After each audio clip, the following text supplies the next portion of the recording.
Chapter 3284. Yank was indeed powerful.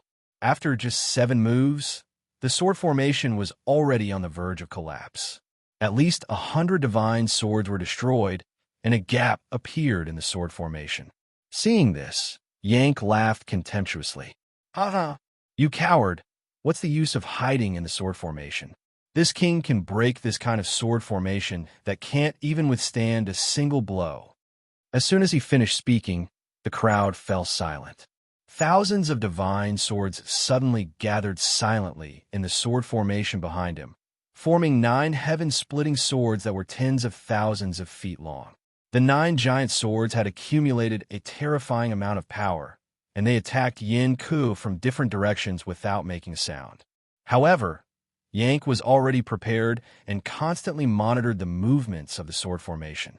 He immediately turned around and waved his bronze halberd, sending out hundreds of divine spear shadows to attack the 9 heaven-splitting swords. Boom, boom, boom. There was a deafening explosion as the hundreds of divine spear shadows collapsed and exploded. 8 of the 9 heaven-splitting swords were also destroyed. Only 1 divine giant sword remained, and it slashed at Yin Ku. Bam! With a muffled sound, Yank was sent flying backward and crashed heavily into the light wall of the sword formation. When he steadied himself, he looked down and saw that there was a deep dent in the grayish-brown armor on his chest. The armor on his arms had been cut open and blood was gushing out. At this moment, the giant sword that was tens of thousands of feet long glowed with even brighter divine light and released an even more ferocious aura. Whoosh! The giant sword suddenly changed direction and attacked Yank from a different angle with the power of hundreds of divine Tao laws. It was only now that Yin Ku realized that the giant sword was actually Ji Tianxing's incarnation. He had merged with the sword of burial of heaven and absorbed the power of the heaven-destroying sword formation to transform his body into a divine sword. No wonder the giant sword was so powerful. Good, very good. I have indeed underestimated you. But do you think you can defeat me with this little ability of yours? Naive. Yank was so angry that he started to laugh. He shouted angrily and waved his halberd again to attack the giant sword. Boom! Both sides clashed with all their might, causing a loud explosion. Yank was knocked back. His finger bones were broken, and the bronze halberd in his hand was shaking violently. However, this kind of injury was nothing to him. He could recover in an instant. On the other hand, the enormous sword was blasted into pieces, and it sprayed out fragments of divine light that covered the sky. After the huge sword was shattered, Ji Tianxing's real body was revealed. He flew backward for 100 miles before regaining his balance. Cough, cough. He couldn't help but cough twice, his face pale. He raised his sleeve to wipe the blood from his mouth, then wielded the sword of burial of heaven and manipulated the heaven-destroying sword formation to attack Yank. Soon, he and Yank were entangled in a fierce battle again. And at this time, of the 180 high divine lords, only 150 remained. Under the leadership and command of Emperor Feng Shuang, many Sir Gods regained their composure and formed a battle formation. The number of casualties gradually decreased, and everyone steadied their footing. Emperor Feng Shuang led everyone to resist the attacks of the 10,000 swords and gradually moved to the edge of the sword formation. 15 minutes later, they reached the edge of the sword formation. 100 high divine lords formed a battle formation to resist the attacks of the sword formation. As for Emperor Feng Shuang and the 50 Sir Gods, they attacked the sword formation with all their might, trying to tear open a gap and escape. Boom! Boom, boom, boom. All kinds of powerful divine abilities and ultimate skills fell on the light wall of the sword formation like raindrops, blasting the sword formation to the point where it was on the verge of collapse. One after another, the giant divine swords were shattered into pieces under the combined attacks of the crowd. The power of the sword formation gradually decreased, and cracks appeared on the formation. It was about to be torn open. On the other side, the battle between Ji Tianxing and Yin Ku was extremely intense, and the battle was extremely intense. Yank was a little anxious. To prevent any accidents from happening, he didn't hold back anymore. He wasn't afraid of being injured. He used all his strength to finish off Ji Tianxing as soon as possible. Under such circumstances, Ji Tianxing couldn't escape and could only contend with him. Even though he knew that Emperor Feng Shuang and the Sir Gods were about to break through the sword formation, he didn't have the strength to stop them. Time passed. Unknowingly, an hour had passed. Ji Tianxing and Yank still hadn't decided a winner, and were still fighting fiercely. Ji Tianxing's injuries were getting worse, and his body was covered with wounds. Golden divine blood kept pouring out, dyeing his white robe and hair. Yank also suffered light injuries, and his injuries were getting worse, and his strength was quickly depleting. At the same time, the Feng Shuang Emperor and 100 Overseer Gods worked together to break the heaven-destroying sword formation. Kacha! The dazzling light wall was torn open, and a 10-foot gap was torn open. Swish, swish, swish. Emperor Feng Shuang and the Sir Gods didn't hesitate to pass through the gap and escape from the sword formation. As soon as they left the sword formation and returned to the dark sky, everyone looked as if they had been relieved of a heavy burden. Everyone felt that the terrifying pressure had disappeared, and they felt relaxed, and their divine powers were working normally. After everyone left the sword formation, they quickly formed a battle formation under the command of Emperor Feng Shuang. They arranged themselves in a formation in the night sky and joined forces to release a torrent of divine light that could destroy the heavens and earth, blasting towards the heaven-destroying sword formation. After all, it was only a temporary gap in the sword formation, and it would be repaired soon. Only by completely destroying the sword formation could they eliminate the threat and help Yank kill Ji Tianxing. Boom! Boom, boom, boom. The overwhelming divine light torrent, like a flood, poured down on the sword formation that was 5,000 miles wide, and there was a loud explosion that shook the sky. The huge light barrier trembled violently. Layers of ripples spread out, and countless cracks appeared on it. As wave after wave of attacks descended, the sword formation shook more violently, and the cracks extended in all directions, and there was a loud cracking sound. In just a short time, the sword formation couldn't bear the burden, and it shattered and fell apart. Ka-ka-ka! After a series of crisp explosions, the sword array turned into fragments of divine light that filled the sky and dissipated between heaven and earth. Ji Tianxing and Yank's figures reappeared in the night sky, and they were still moving and fighting. Many Sir Gods were energized, and they shouted with murderous intent, "Kill! Surround him! We can't let him escape this time. He is already seriously injured, and killing him is as easy as flipping my hand." Soon, Emperor Feng Shuang and more than 100 Sir Gods spread out and formed a 1,000-mile circle in the night sky. Everyone worked together to cast their divine powers and attacked Ji Tianxing from all sides. Ji Tianxing was in an even more dangerous situation, and he might be defeated if he couldn't hold on. But at this moment, in the night sky 10,000 miles away in the north, a space crack suddenly appeared, and there was a dazzling white light. Swoosh! The white light illuminated the world, and 3 figures of different heights flew out from the space crack, and they were as fast as lightning.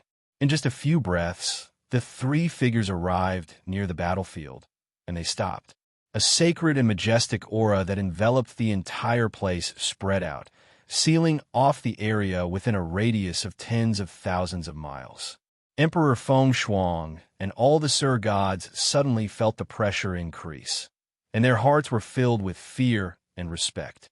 Sword breaking the 9 heavens, sword breaking the 9 heavens.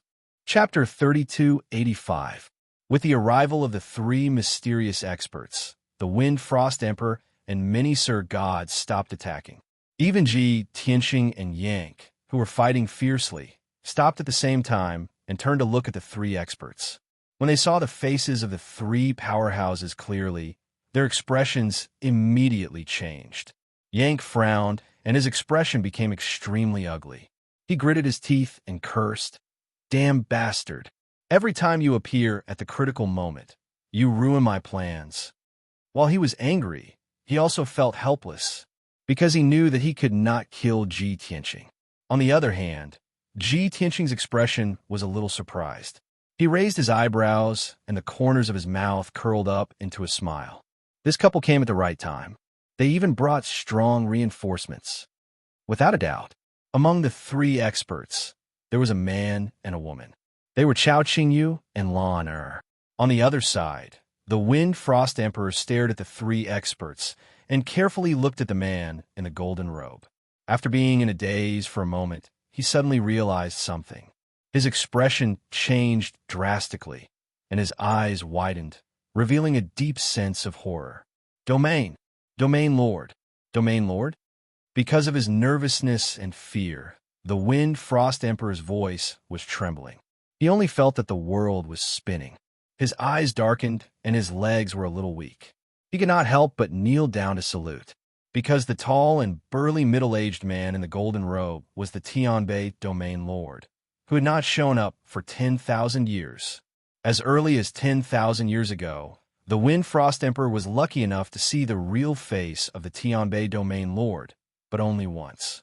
In the library of the Wind Frost Empire, there were portraits and statues of the Tianbei Domain Lord.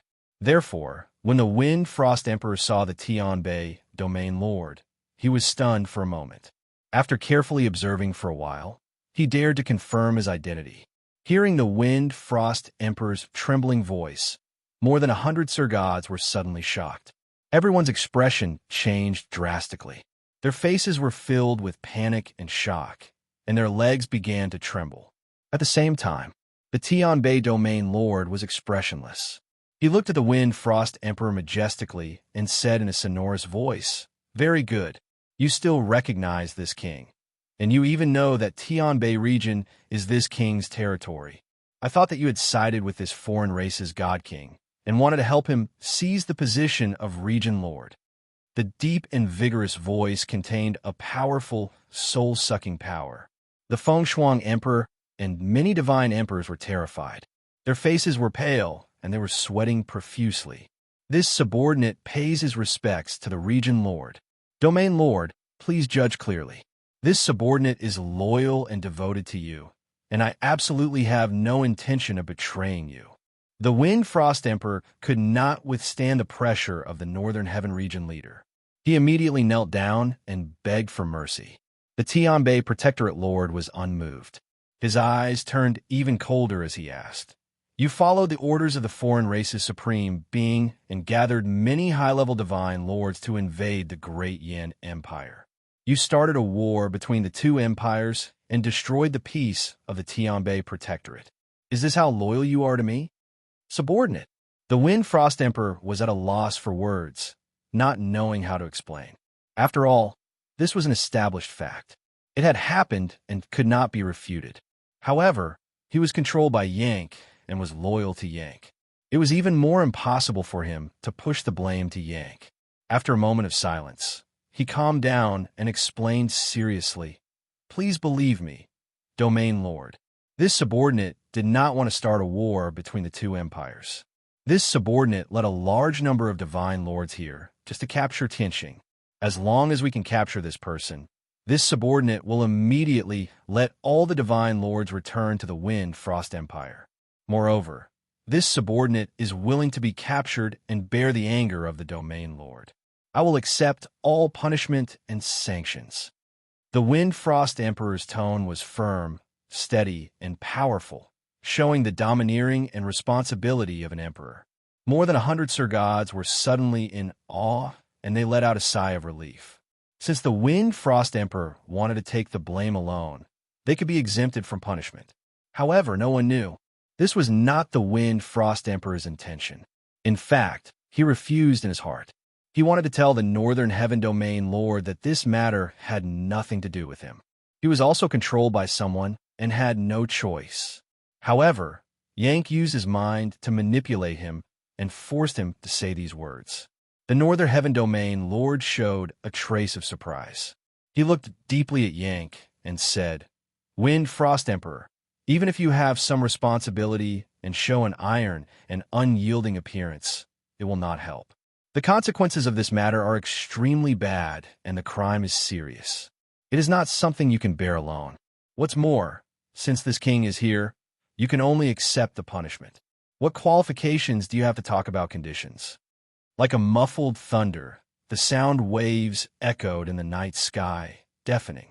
The northern heaven domain lord's iron and blood domineering, 10 times stronger than the wind frost emperor, made everyone's heart tremble. At this time, Chao Qingyu also took a step forward and stood side by side with the northern heaven domain lord. He looked down at the wind frost emperor, shook his head gently, and said with a cold look, "Tianxing saved my life. I will not forgive anyone who dares to harm him." After that, he looked at Yank and sneered. "Yank, I did not expect that we would meet again so soon. You controlled the wind frost emperor and led many divine emperors to kill in the great Yin Empire. Didn't you want to take revenge on us? Now, the 3 of us are here. Bring it on." When Yank saw the northern heaven domain lord and Chao Qingyu appear, he knew that it was over. He had no hope of killing Ji Tianxing. While the northern heaven domain lord was questioning the wind frost emperor, he secretly used the divine ability's secret skill of stealing a beam and looking for an opportunity to escape. However, Chao Qingyu noticed it and changed the topic to him in time to attract everyone's attention. On the other side, Ji Tianxing also guessed that Yank would escape.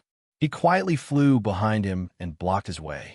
In this way, Yank was surrounded and could not advance or retreat. He quickly controlled the wind frost emperor and took the opportunity to create chaos and create an opportunity for him to escape. The wind frost emperor was very normal. Suddenly, he became emotional. His eyes were as red as fire, and he roared hysterically.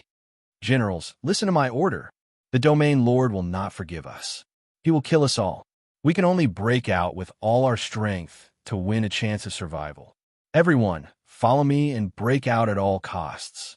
While shouting, the wind frost emperor waved his dark gold sword and madly rushed toward the northern heaven domain lord and Chao Qingyu and launched an attack.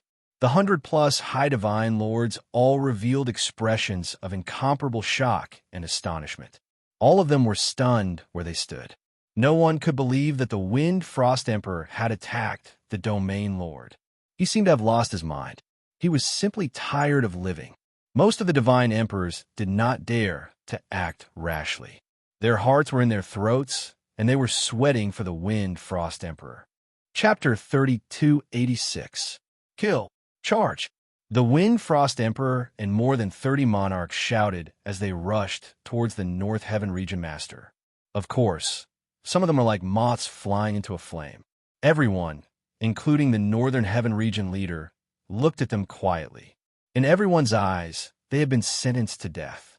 Taking advantage of this opportunity, Yin Ku immediately unleashed his strongest power and used the steel beam substitution technique. Swoosh! On the surface, he was still standing in the night sky, looking anxious and dignified, as if he did not know what to do. But in fact, it was just an illusion. His real body had already escaped into an alternate space and was about to run away. Ji Tianxing and Chao Qingyu had been watching Yank's every move. The 2 of them immediately sensed that something was wrong and acted decisively. They slashed open the dark night sky and tried to kill Yin Ku. At the same time, the wind frost emperor and more than 30 divine emperors rushed to the governor. The governor did not use his divine weapon and did not even try to block them.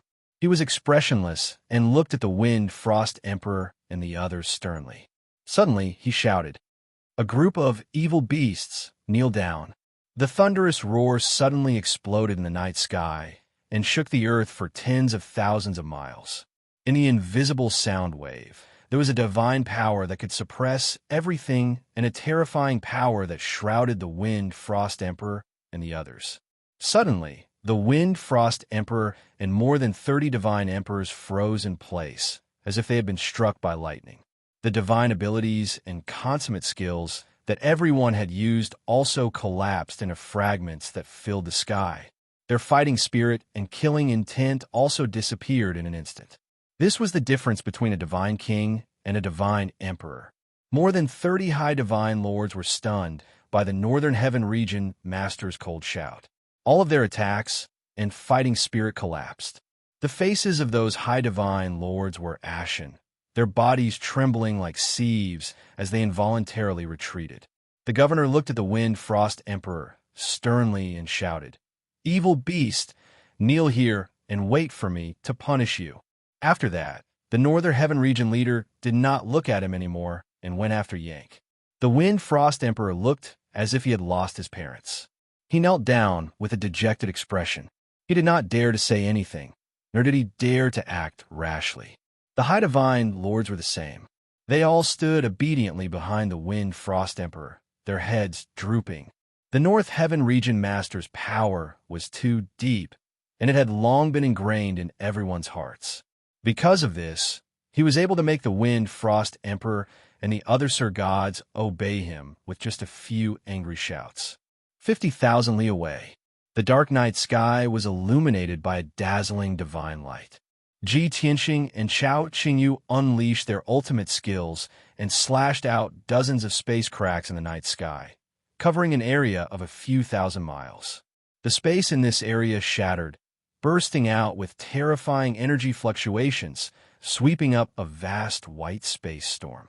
Shua, Yank, who was traveling through the alternate dimension and trying to escape, could only rush out of the spatial storm and appear in the night sky. After all, the space in this area was already distorted. If he insisted on going through this area, he would most likely get lost in the folded space or be injured by the chaotic space fault. Yin Ku, stop being so stubborn. Admit defeat and surrender. Yin Ku, you won't be able to escape even if you have wings tonight. Ji Tianxing and Chao Qingyu both shouted coldly and used their divine powers to attack Yang from both sides. How could Yang give up struggling and resisting? He held the bronze halberd with both hands and used his ultimate skill with all his might. He waved the halberd and covered the sky with spear shadows to protect himself. Bang, bang, bang. The sky was filled with sword radiance and the radiance of divine spells. They shattered the spear shadows that enveloped Yin Ku and sent him flying. Yank held the halberd with both hands and blocked the fatal attack in front of him, even though his injuries had worsened and blood was flowing out of his mouth and nose. However, he used the powerful impact to speed up and escape to the south, cutting through the night sky as fast as lightning. Whoosh! In the blink of an eye, he had run 5,000 miles away, putting more distance between himself and Ji Tianxing and Chao Qingyu.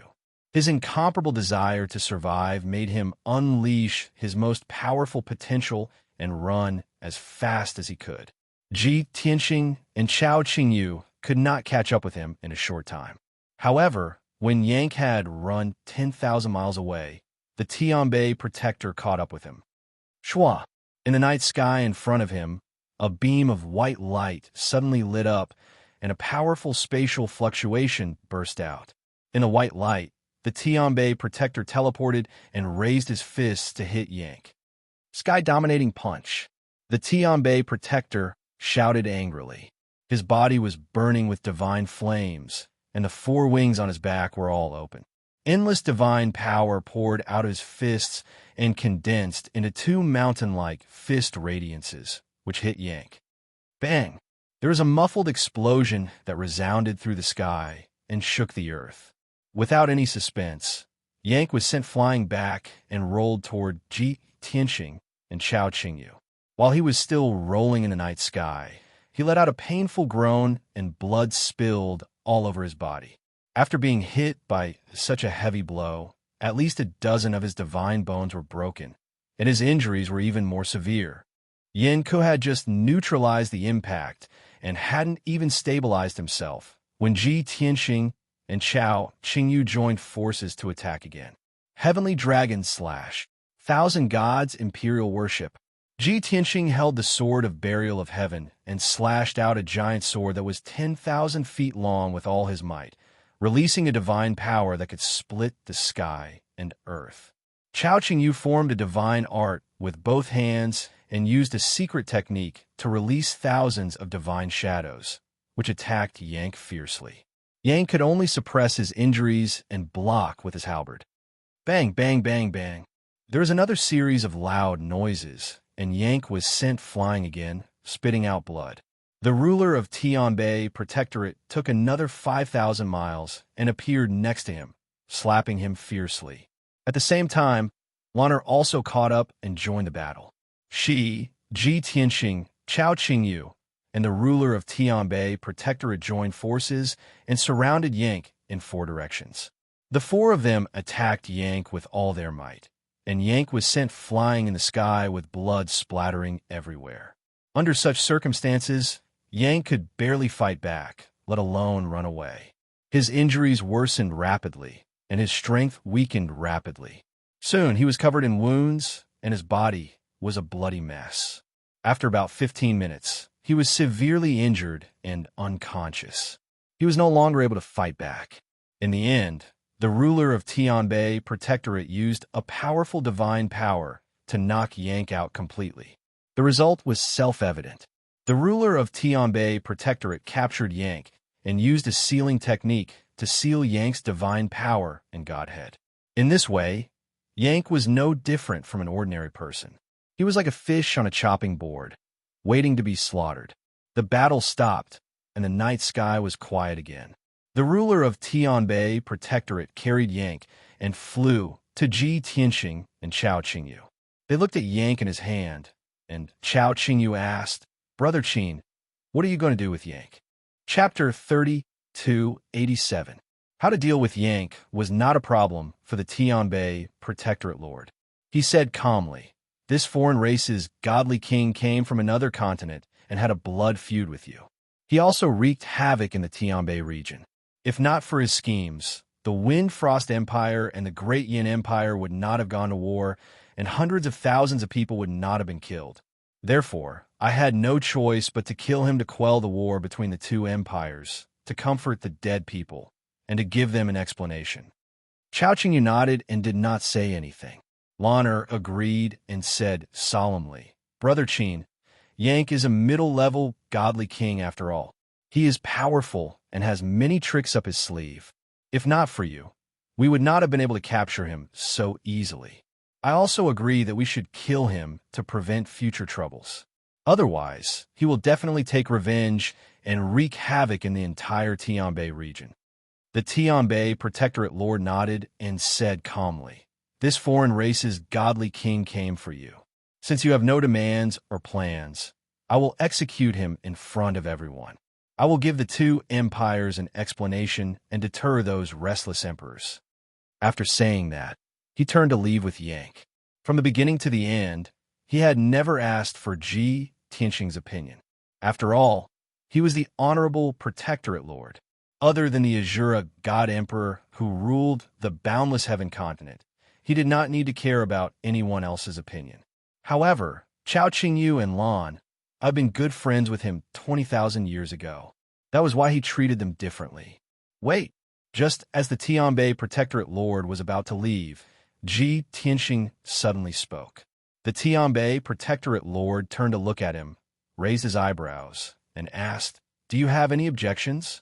His expression was cold, and his tone was calm and proud. The atmosphere was a little awkward. Chao Qingyu quickly explained, "Brother Qin, this is young Master Tianxing that I told you about before. If not for his help, Lan'er and I would have died. Young Master Tianxing is young, but he is a genius with outstanding talent and outstanding qualifications. He played a huge role in both battles against Yank." Hearing this, the Northern Heaven Domain ruler's expression softened. The coldness and indifference in his eyes gradually disappeared. He looked at Ji Tianxing and nodded slightly. "Since you're also a participant, you can speak your mind." Ji Tianxing said straightforwardly, "I hope you can give Yank to me and let me deal with him." The Tianbei Protector, Chao Qingyu, and Lan were all stunned. The 3 of them had never thought that Ji Tianxing would actually make such a request. Their expressions were both shocked and astonished. Tianbei region leader frowned and asked, "Give it to you? With your strength and means, I'm afraid you can't deal with him, right? Also, what are you going to do with him?" Ji Tianxing shook his head and said indifferently, "Don't worry, Domain Lord. I naturally have a way to control Yank. I won't let him do any more evil. Also, I'll leave Tianbei region as soon as possible. You can rest assured." Hearing this, not only did the Tianbei protector's expression become more serious, but Chao Qingyu and Lan were also more surprised. "Young Master Tianqing, you mean you won't kill Yank?"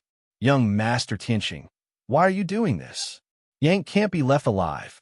Since the two of them had spoken, the Tianbei protector didn't need to say anything more. Ji Tianqing looked at Chao Qingyu and Lan and said, "I won't kill Yank because he's more useful alive. Also, since I dare to do this, I have enough confidence and certainty that I can completely control Yank. Didn't you say before that you wanted to repay my kindness? How about this? Hand Yank over to me as a token of gratitude." In fact, Ji Tianqing really didn't want to kill Yank. In comparison, it was more useful to keep Yank alive to serve him. He had other ideas and plans, but it wasn't convenient for him to reveal them to Chao Qingyu and the others. His tone was firm and his attitude was resolute. In addition, Chao Qingyu and Lan had always been grateful to him and wanted to find an opportunity to repay him. Therefore, the couple looked at each other and accepted Ji Tianqing's request. The two of them looked at the Tianbei protector with questioning and pleading eyes. The Tianbei protector frowned and thought for a moment, then said, "You and your wife owe him a favor. Since he wants to use Yank to offset it, I can't fulfill his wish. However, I must see with my own eyes that he can truly control Yank and leave Tianbei region." After that, he threw Yank in front of Ji Tianqing. The Tianbei protector didn't have any deep hatred for Yank, so he didn't have to kill him. He only did this to maintain the peace of Tianbei region. The three of them gathered their gazes on Ji Tianqing. Everyone wanted to see how Ji Tianqing could control Yank. After all, Yank was a real medium divine king. The so-called control wasn't as simple as sealing Yin Ku's power like what he was doing now.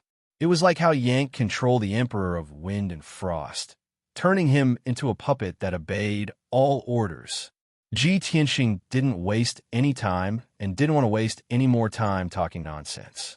In front of the Tianbei protector, Chao Qingyu and Lan he began to use his divine power secret skill. He waved his hands with a solemn expression and formed a divine art, drawing out mysterious divine light and activating his lifetime's power. Swoosh, swoosh, swoosh. Mighty divine power, carrying the power of more than 100 divine Tao laws, gushed out from his fingertips.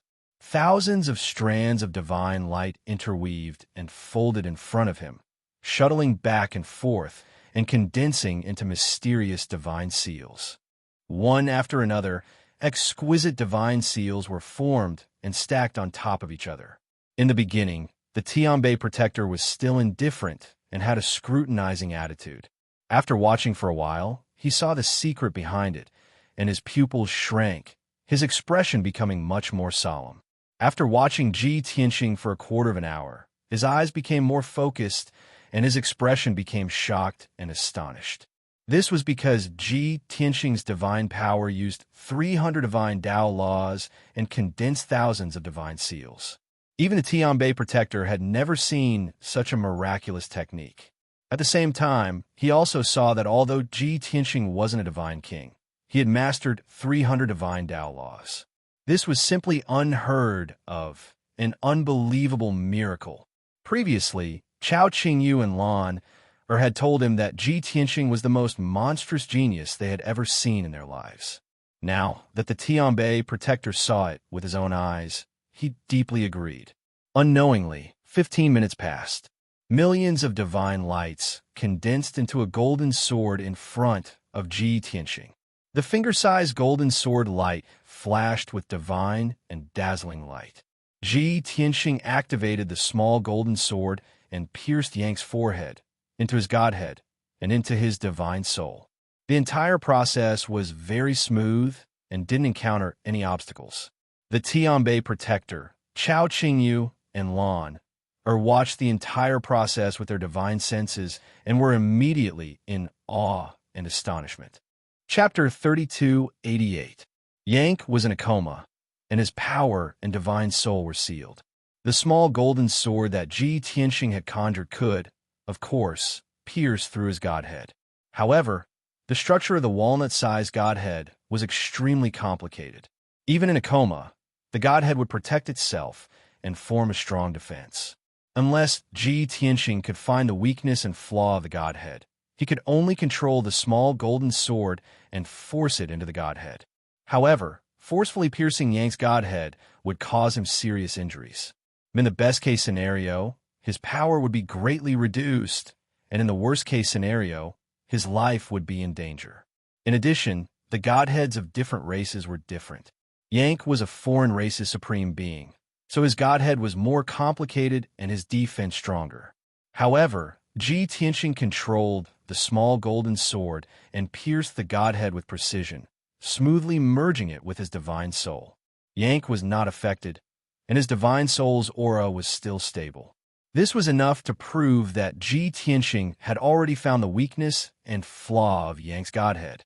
In such a short time, he had easily done something that even the Tianbei protector, Chao Qingyu, and Lan Er could not do.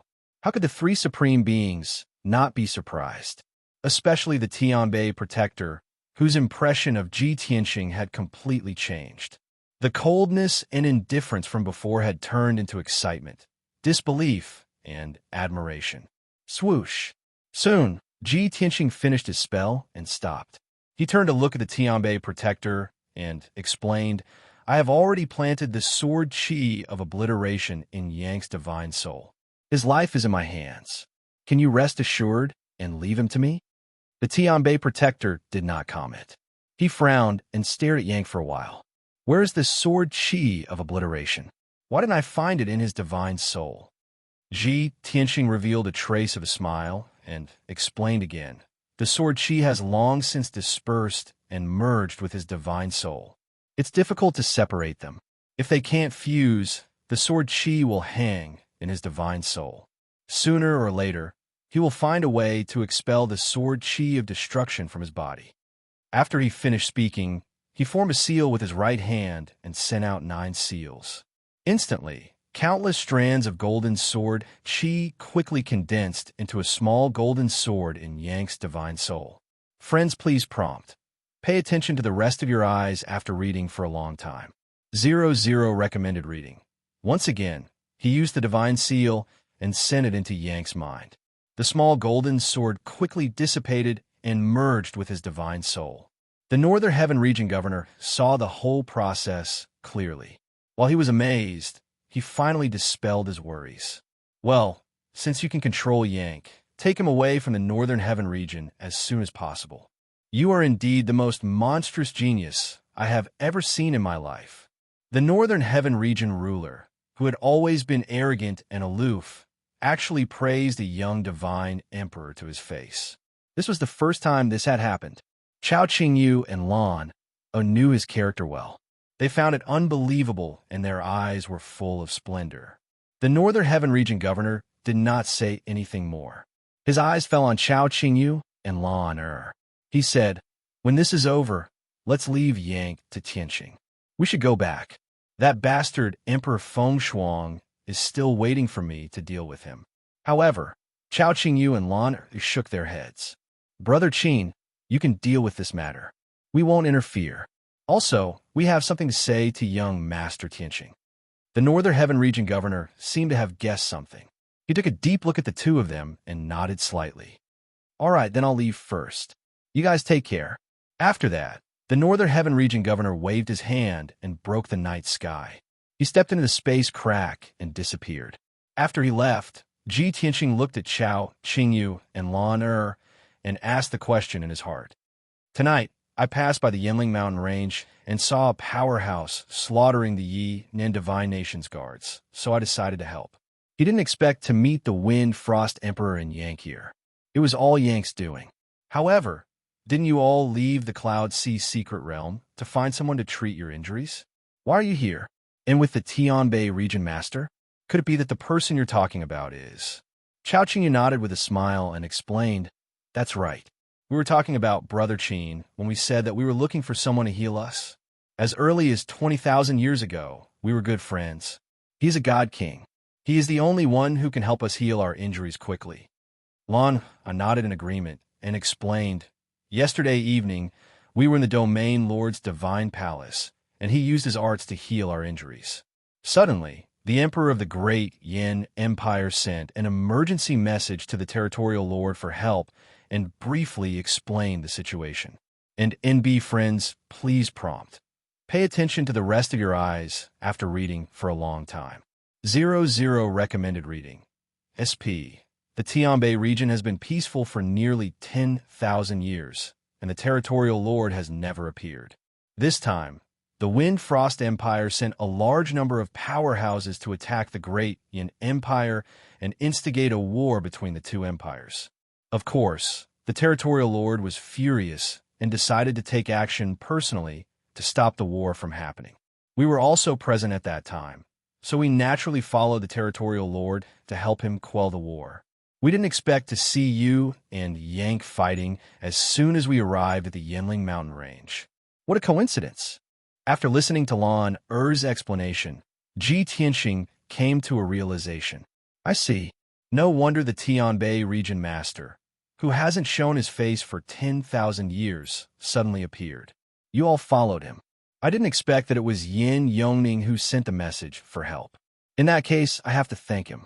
After understanding the whole story, Ji Tianxing looked at Chao Qingyu and Lan Er and asked, I see that your injuries are only about 90% healed and haven't fully recovered. I won't take up any more of your time. Let's part ways here. Without waiting for him to finish speaking, Chao Qingyu waved his hand and explained, Young Master Tianxing, please wait. Brother Qin has already performed a spell to heal us and gave us a divine pill. Our injuries are about 90% healed, and the remaining chronic diseases are not a big problem for the time being. Chao Qingyu's meaning was very clear. They had already troubled the Tianbei region master, so they couldn't go to his palace to continue recuperating. Ji Tianxing raised his eyebrows and asked, Where are you going if you don't meet up with the Tianbei region master? Lan Er pointed at him and said with a smile, Of course we're going to follow you and escort you away. Follow me? Escort me? Ji Tianxing was startled. He was rather surprised. Chao Qingyu nodded and said, Yes. Although you've used a spell to control Yank, he's still unconscious and hasn't woken up yet. Moreover, this guy's always been crafty and extremely difficult to deal with. We're all very worried. If Yank wakes up and gets rid of your control, I'm afraid it'll be difficult for you to deal with him alone. Lan also opened her mouth and said, Young Master Tianxing, didn't you say before that you want to leave the boundless heaven continent and see the outside world? From the Tianbei region to the southernmost part of the continent, the journey is long and there are many variables. The sea outside the boundless heaven continent is even more dangerous and unpredictable. It's difficult to move an inch. Qingyu has nearly 10,000 years of travel experience. I can definitely help you. Chapter 3289. Ji Tianxing did not expect Chao Qingyu and Lan Er to have such an idea. Although they said they were escorting him, they were actually following him. As for how long, they did not say, but it was definitely a very, very long time. In his mind, every godly king was an overlord. They were very proud and could not be inferior to others. Moreover, Chao Qingyu and Lan Er were husband and wife. Their relationship was so deep that it touched the heavens. They wanted to be a celestial couple and live in seclusion without being disturbed. Under such circumstances, it was even more impossible for them to follow him. But now, they took the initiative to mention this idea. Ji Tianxing could not help but frown and ask, Are you two serious? Chao Qingyu quickly nodded and said solemnly, Of course we are serious. We have thought about it for a long time. Ji Tianxing frowned and thought to himself, I just took control of Yin Ku, and it hasn't even been 15 minutes.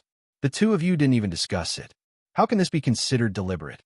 He vaguely guessed something and asked straightforwardly, Do you think that two tigers cannot live on one mountain? That Tianbei region can only have one godly king and one region lord? Now that both of you are godly kings and your whereabouts have been leaked, the experts of Tianbei region know about it. If you continue to stay in Tianbei region, it will affect the region lord's power and prestige. But he is your friend, and he even helped you treat your injuries. You don't want him to be estranged, so you decided to leave Tianbei region? This. Chao Qingyu was at a loss for words. He did not know how to explain. After hesitating for a while, he nodded and said, "As expected, we can't hide anything from Master Tianqing. What you said is indeed part of the reason. But the most important reason is that we are indebted to you. We cannot watch you put yourself in danger." Tianqing nodded slightly and said, "This is also part of the reason, but not the whole reason. You have other thoughts and plans, right?" Chao Qingyu hesitated, not knowing how to answer. On the other hand, Lan was silent for a moment. Then, she plucked up her courage and said straightforwardly, "Young Master Tianqing, you are an extremely intelligent person. We can't hide it from you, but we never thought of hiding it from you. Yes, we do have other ideas. After all the twists and turns and tribulations, we all deeply understood one thing. We must have enough strength and means to protect and take care of the most important people. Only then can we stay together and never be separated. If we were powerful enough 10,000 years ago, we would have been able to cure my illness. Then I wouldn't have to stay in the darkness and suffer for 10,000 years. Qingyu wouldn't have to leave me and travel across the ocean, risking her life to travel the world." Tianqing felt the same way about this. If he had been strong enough in his previous life, he would not have been besieged and killed by the 5 god emperors. If he had been strong enough in the battle with the Heaven Punisher clan before ascending to the god realm, his son Wuhin would not have been captured and disappeared without a trace. Tianqing nodded and said, "So, all the previous experiences made you want to become stronger and possess greater strength. You can't stay in the Tianbei region, and you don't know where to go. Therefore, you decided to escort me and accompany me to leave the boundless heaven continent to travel the world. 4 God King experts like you, no matter how much you cultivate in seclusion and how much cultivation resources you use, it will be very difficult for you to improve significantly.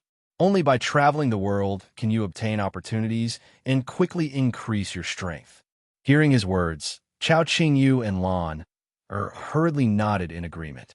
Young Master Tianqing's wisdom is indeed admirable. Before breaking through to the God King realm, we always felt that as long as we became a God King, we would be able to stand at the peak of the gods and achieve all our wishes. But in reality, after we broke through to the God King realm, we witnessed a broader heaven and earth in the world. Only then did we increasingly realize our frailty. Although I'm a 3rd heaven realm God King, encountering any middle-level God King, I can only be suppressed. Although Honor is also a God King, she just broke through not long ago and hasn't even grasped a king-level divine ability. Any godly king could easily defeat her. Therefore, divine Tao cultivation has no end. God King realm is also not the end. Young Master Tianqing, the 2 of us husband and wife have long seen through that you're a peerless genius hard to come by in 10,000 years. Even though you try your best to hide it, we can all feel that you look at the 4 seas, have the world in your heart, and have aspirations and goals that ordinary people can't imagine. Furthermore, your knowledge, experience, and divine ability means all make us very impressed. Being able to travel together with you, interacting with each other, and discussing divine Tao cultivation, it will only be beneficial to us." The husband and wife's thoughts were seen through by Tianqing, so they simply stopped being coy and admitted it openly. Tianqing was somewhat emotional as he looked at the both of them with a complicated expression and said, "Although the both of you are God Kings, but you're not the overlords of a region, and you're also not greedy for power and wealth. Compared to the majority of God Kings, the both of you can still maintain a pure heart, and that's really commendable.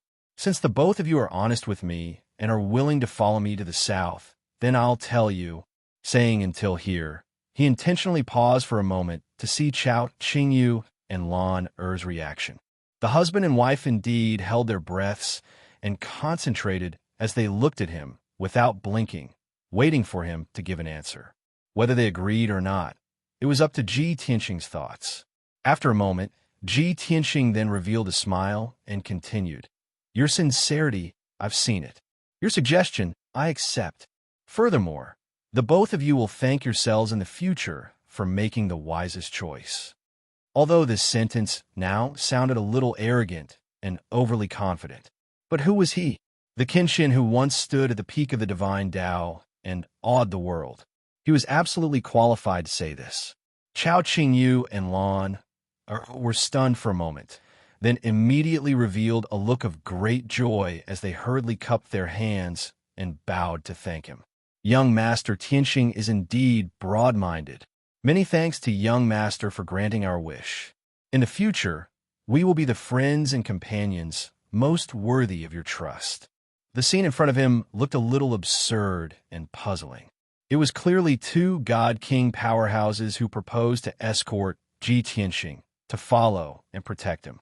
The one who should be happy and joyful was him, and the one who should be bowing and thanking was also him. But the result was the complete opposite. He agreed to Chao Qingyu's request, but it made Chao Qingyu and Lan overjoyed as they heaved a sigh of relief, as if relieved of a heavy burden. Those who did not know the inside story would definitely not believe this scene. Having recruited the two new God Kings as companions, Ji Tianxing was also in a great mood. He picked up the unconscious Yank and said to Chao Qingyu and Lan, "All right, this matter is settled. Before we leave, the both of you can go and say goodbye to the region master. After all, leaving the North Heaven region this time, who knows when we will return." Chapter 3290. Logically speaking, Chao Qingyu and his wife were friends with the Tianbei domain ruler. They were about to leave the Tianbei domain, so they naturally had to say goodbye to the domain ruler. However, Chao Qingyu shook his head and smiled. "No need. Actually, we've already said goodbye." Ji Tianxing suddenly remembered that before the Tianbei domain ruler left, he took a deep look at Chao Qingyu and his wife and said, "Take care." Obviously, the Tianbei domain ruler had guessed their thoughts and expected them to leave. It was just that everyone knew and didn't point it out. Ji Tianxing nodded. "That's good. Let's go." After speaking, he carried the unconscious Yank and flew across the night sky toward the south. Chao Qingyu and Lan looked at each other and hurriedly followed Ji Tianxing. They hurried on their way. Not long after, the long night ended. The sky was finally bright. A new day had arrived. Seeing the rising sun, Chao Qingyu and Lan were filled with relief and anticipation. After flying for a while, Ji Tianxing stopped and took out Shui Lin's divine ship. Swoosh! A fierce black divine ship appeared in the sky. Ji Tianxing looked at Chao Qingyu and Lan and said, "Let's hurry on the divine ship. At least we can rest and recuperate." It was true that he had been heavily injured after fighting with Yan Ku for such a long time. He didn't want to waste time healing. The best choice was to hurry on the divine ship and recuperate on the divine ship. Chao Qingyu raised his eyebrows and said with a smile, "That's a good idea. I happen to have a divine ship. Its speed and defense are passable. Let me drive the divine ship. You can rest and recuperate." After speaking, Chao Qingyu opened his right hand, and a dark green divine ship appeared in his palm. With a thought, the palm-sized divine battleship expanded rapidly, turning into a majestic battleship that was thousands of feet long. The divine ship's appearance was majestic and dignified. It was covered in a dark green divine light and emitted a powerful aura. Ji Tianxing knew at a glance that this was the king-level divine ship that Chao Qingyu had personally made. In terms of flying speed, defense, and power, it was far superior to Shui Lin's divine ship. Moreover, Chao Qingyu's divine ship was more exquisite, and its internal structure must be more logical. In addition, he had set up many king-grade divine formations. Recuperating and healing in the divine warship would be much easier. Thus, he put away Shui Lin's divine ship and nodded in agreement to Chao Qingyu's suggestion. Chao Qingyu opened the cabin door of the divine vessel, and the three of them entered the divine vessel one after another. Just as Ji Tianxing had expected, the internal structure of the divine ship was even more precise and logical. Every room and secret room had a king-level divine formation. Being in the divine ship was like being in a paradise. The entire space was filled with rich divine power. Cultivating and recuperating in the divine ship was like staying in the Green Jade Palace. In the middle of the divine ship was a spacious and bright hall. Standing in the middle of the hall, Chao Qingyu introduced to Ji Tianxing. Sir Tianxing, the rooms in front of the hall are storage rooms for cultivation resources and weapons. There are also cabins for controlling the divine ship. There are more than 20 secret rooms in the back of the hall. They're all used for cultivation and recuperation. In each room, there are small amounts of divine stones, elixirs, and other resources. You can choose any secret room and go into seclusion to recuperate. In addition, there is a secret room that I have made into a prison. There are many sealing divine formations in it. When you are recuperating, you can leave Yank in there to prevent any accidents. As he spoke, Chao Qingyu used his divine telekinesis to activate the formation. He controlled the divine ship to fly south. Whoosh! The divine ship was like a ray of green light. It streaked across the sky as fast as lightning and traveled thousands of miles in an instant. After Chao Qingyu introduced the divine ship, he wanted Ji Tianxing to recuperate. Ji Tianxing waved his hand and said, "From now on, we will travel together. We are trustworthy companions. There are some things that I have to tell you first. Actually, I'm not traveling alone. Long before I met you, I had many companions following me. My family has also been following me all this time. Let's take this opportunity to meet and get to know each other. It will be easier to work together in the future." Chao Qingyu and Lan were surprised. They quickly nodded and said, "That's great. It is only right that we greet each other and get to know each other." Ji Tianxing took out Shuai Lin's divine ship and used his divine telekinesis to wake everyone up. Soon, Shuai Lin, Blood Illusion God, Gold Left Emissary, Blood Dragon Right Emissary, Nie Fiyun, and the others appeared in the hall. Everyone had just finished cultivating.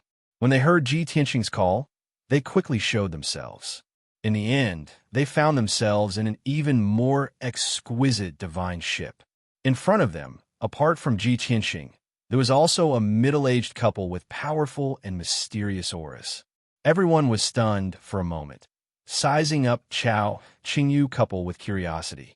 Ji Tianxing opened his mouth and introduced, "Everyone, these two are Divine King Azure Jade and Divine King Yulan. They are also my friends. From now on, everyone will travel together. We must unite, trust, and help each other. Of course, the two of them are divine kings. If you have any questions or difficulties in cultivation, you can also consult them." Hearing these few sentences, Shuai Lin, Nie Fiyun, and the rest were stunned, revealing extremely shocked expressions. For a moment, the hall was silent. Everyone was stunned on the spot. Perilous waves surged in their hearts. My God, Divine King experts? And there are even two of them? Two unbelievable Divine King experts that have always existed in legends. We actually saw them with our own eyes. This Divine King couple is actually Young Master's friends? They also want to follow by Young Master's side? Too horrifying. Even unparalleled Divine King experts want to follow Young Master Tianxing. I really wonder who on earth Young Master is? Everyone was exclaiming and shouting in their hearts, becoming more and more reverent and admiring of Ji Tianxing. Very soon, everyone stabilized their emotions and greeted Chao Qingyu couple enthusiastically. Chao Qingyu couple did not put on the airs of Divine King experts either. They did not appear arrogant in the slightest, returning everyone's greetings with a very amiable attitude. After a series of introductions and small talk, everyone was considered to have gotten to know each other. Following that, Ji Tianxing used Divine Sense voice transmission to wake up his family in the Nine Heavens 10 Absolute Pagoda. Yin Yao, Ji Ku, White Dragon, and Zhen Hong appeared one after another.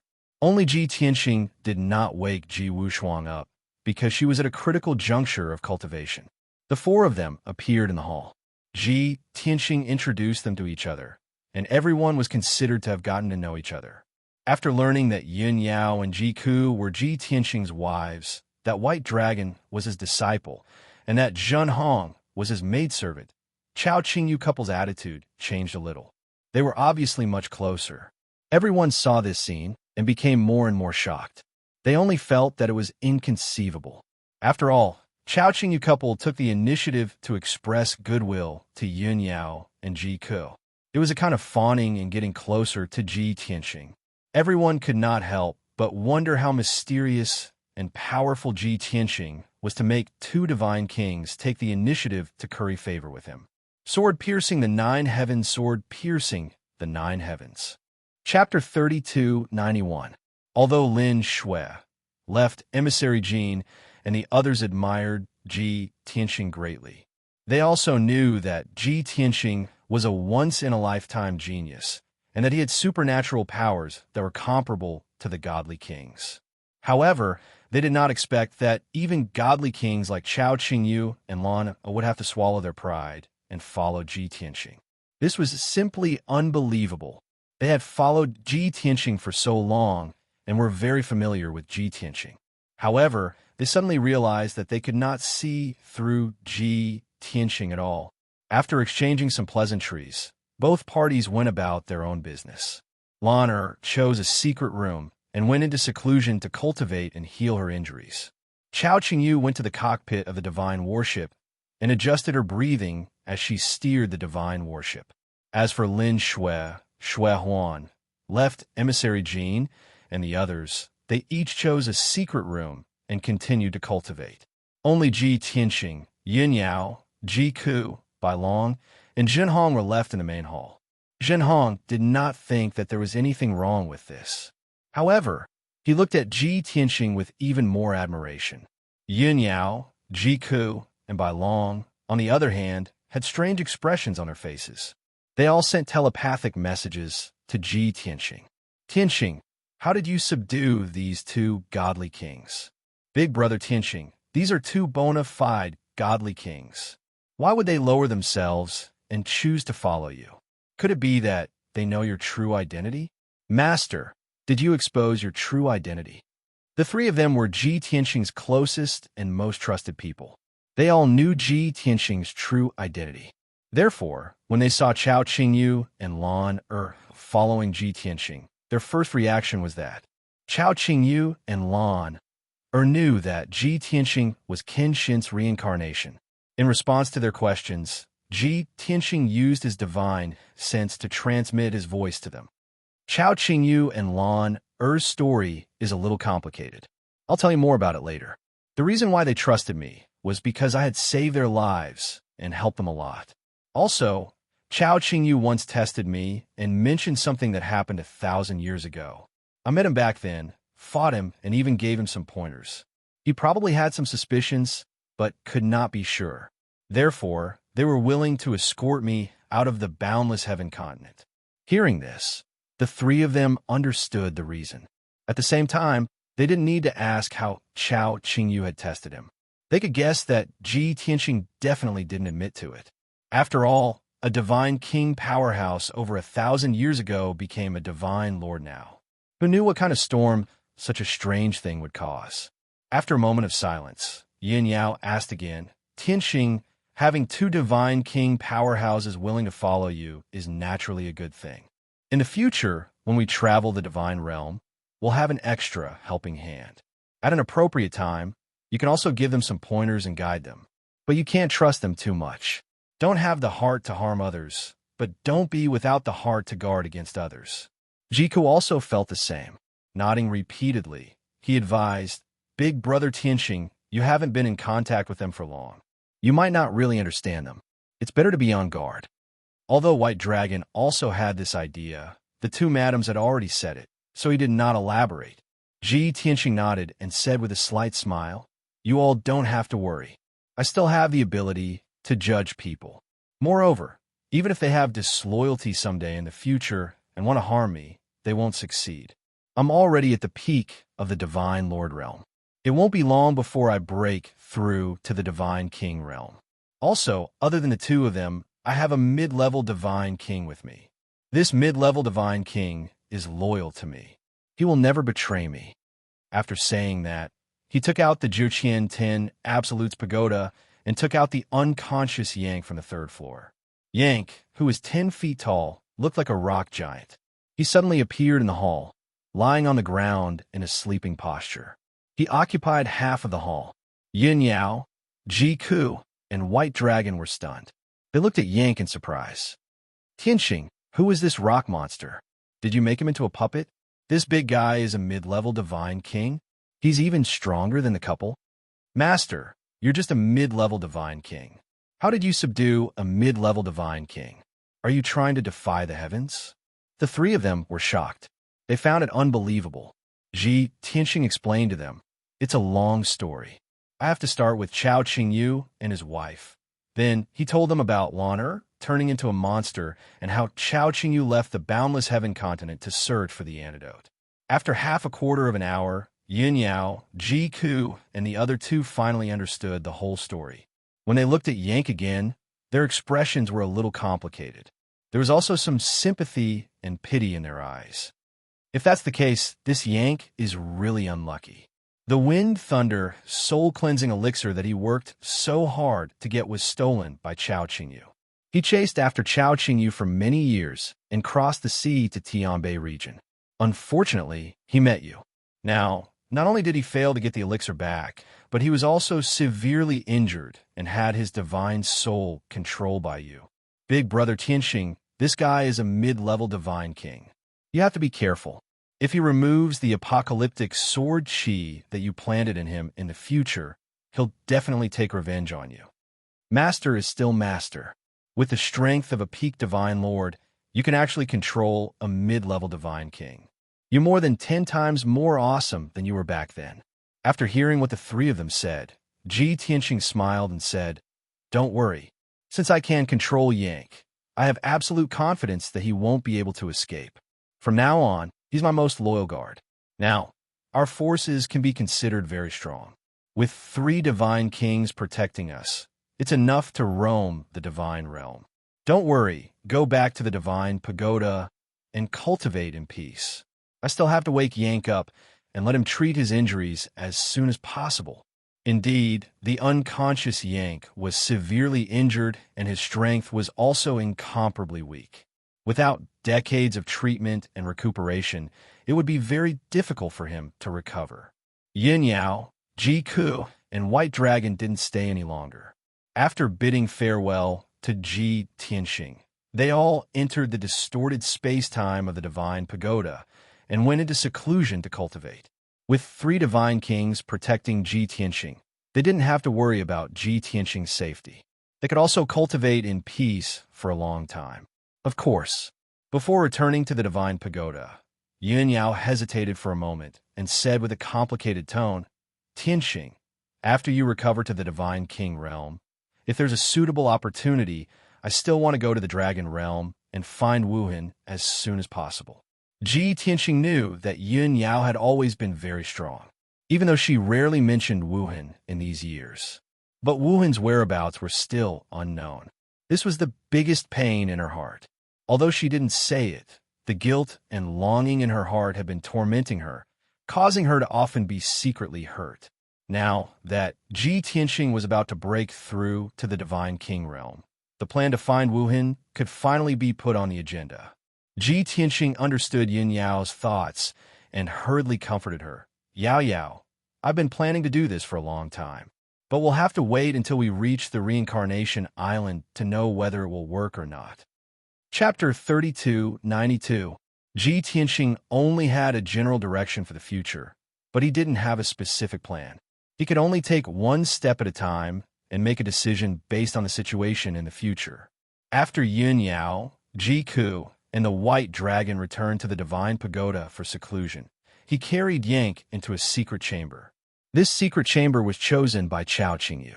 It was the most luxurious and exquisite among the more than 20 secret chambers in the divine battleship. The secret chamber was very big, about 100 square meters in radius. There were many divine arrays, and divine power was abundant. There were also countless divine elixirs and divine stones in the secret compartments of the walls. There were more than 1,000 king-level divine elixirs of various types. These were all made by Chao Qingyu when he was traveling in the divine realm. He wasn't too upset when the Green Jade Palace was destroyed because there weren't many treasures in it. All his belongings were in the infinite space ring and the divine battleship. Tianxing stood in the secret chamber and threw Yank in the middle of the array. He waved his hand and sent a beam of divine white light into his body. Soon, Yank's divine power was replenished, and he recovered some of his strength and spirit. He finally woke up from his deep sleep and slowly opened his eyes. The secret chamber was dimly lit. Yank looked around with blurred eyes and sat up with his arms supporting his body. As soon as he looked up, he saw Ji Tianqing not far in front of him looking at him calmly. He stood up instinctively and shouted with murderous intent, "Bastard, I'm going to kill you." Yank cursed angrily. He ignored his injuries and was about to take out the bronze halberd to kill Ji Tianqing. However, he tried 3 times and the bronze halberd didn't respond. It didn't appear. How can this be? Where is my heaven-shaking halberd? Yank was puzzled. He frowned and looked around for the halberd. Ji Tianqing stretched out his right hand, and a divine light flashed in his palm. The bronze halberd appeared. "Are you looking for this?" Yank was stunned for a moment. His eyes fell on the bronze halberd, and he snatched it without hesitation. "Damn it! Return the halberd to me." As he roared, Yank pounced over with a ferocious expression. Ji Tianqing stood where he was and shouted coldly, with a dignified expression, "Kneel! You're courting death." Yank was so angry that he cursed subconsciously. However, something strange happened. He really wanted to snatch the halberd and tear Ji Tianqing into pieces. However, his divine soul and body refused to listen to him. For some reason, he stopped walking, kneeled down on one knee, and lowered his head. They looked like the guards under Ji Tianqing's command, bowing to him and listening to his instructions and orders. Yank was dumbfounded. His eyes were wide open, revealing a look of horror. How could this be? My will can't control my divine body and divine power? He immediately reacted. He glared at Ji Tianqing and roared, "Tianqing, you bastard, what did you do to me?" Ji Tianqing held the bronze halberd and said with a smile, "Yank, you're a smart man. You should understand your current situation. That's right. I use a little trick to control your divine soul. Although you don't look strange, you're not much different from Puppet. From now on, you're my most loyal servant and guard. Don't even think about resisting or running away. You should know that I only need to think about it, and no matter where you run, your godhead will explode and you will die." Although Ji Tianqing was smiling, in Yank's eyes, he was more terrifying than a demon. He was shocked and angry.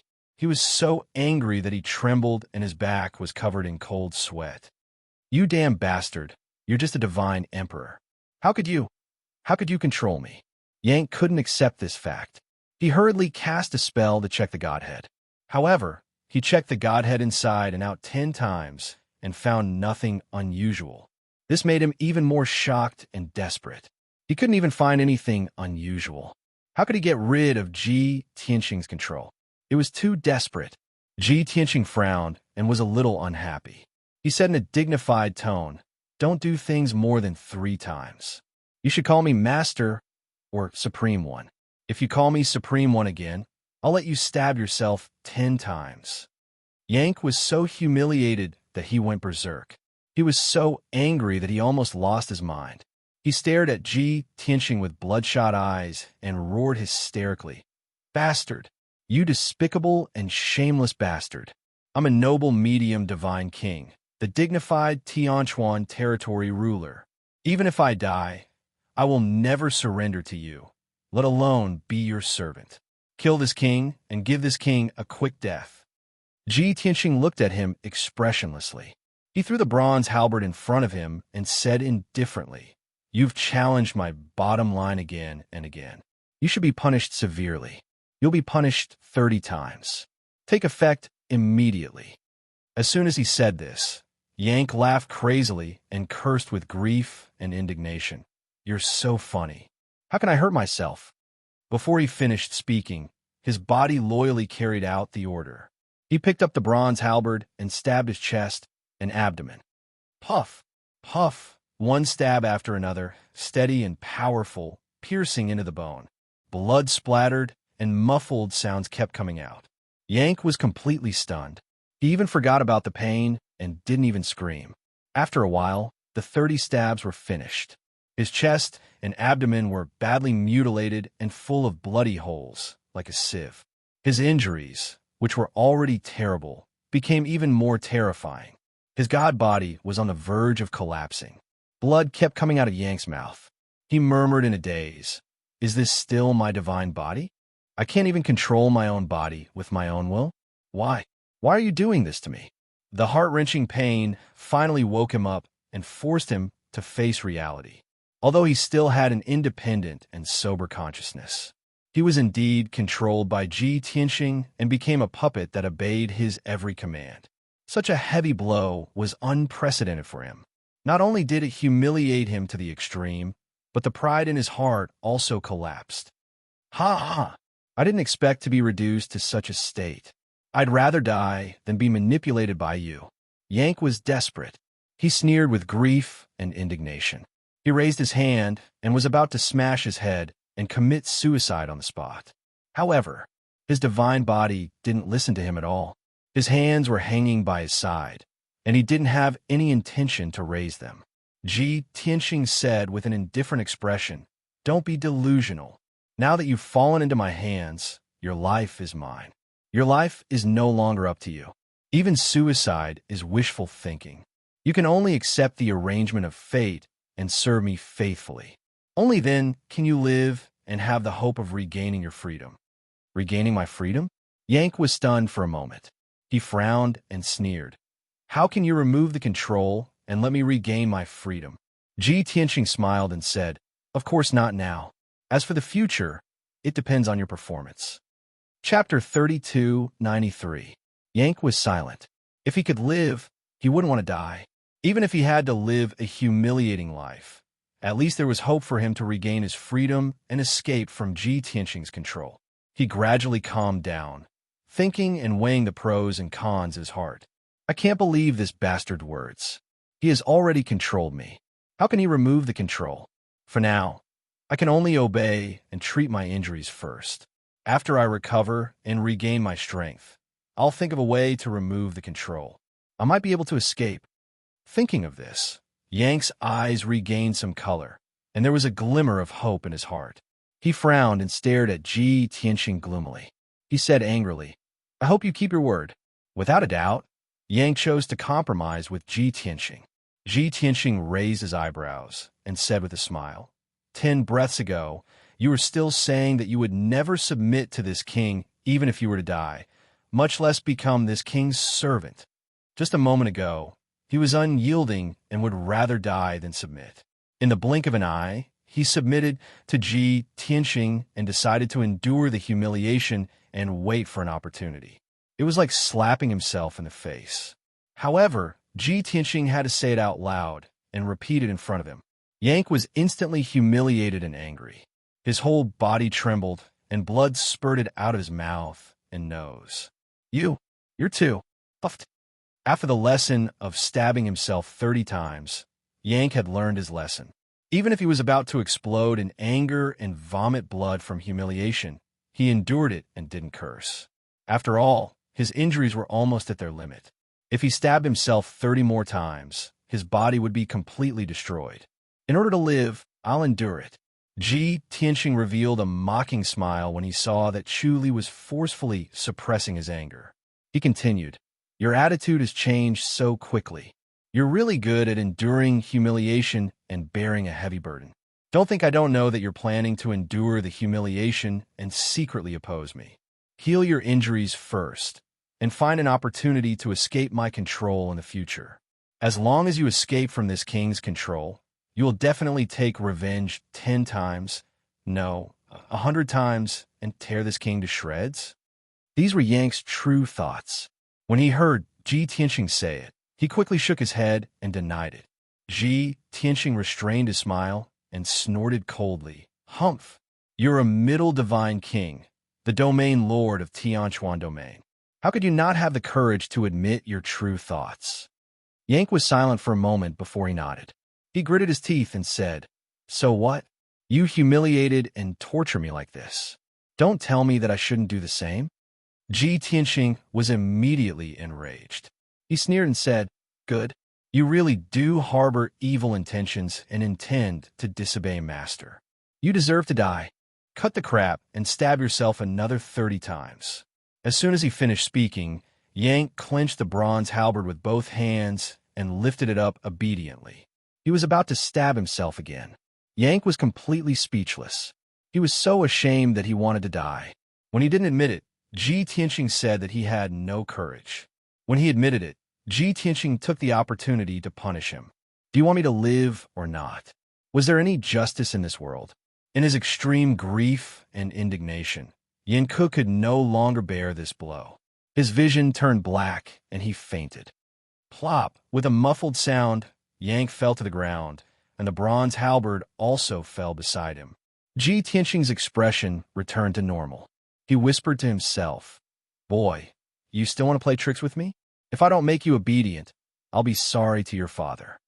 After that, he waved his hand and shot out a thick divine light, which wrapped Yank's body.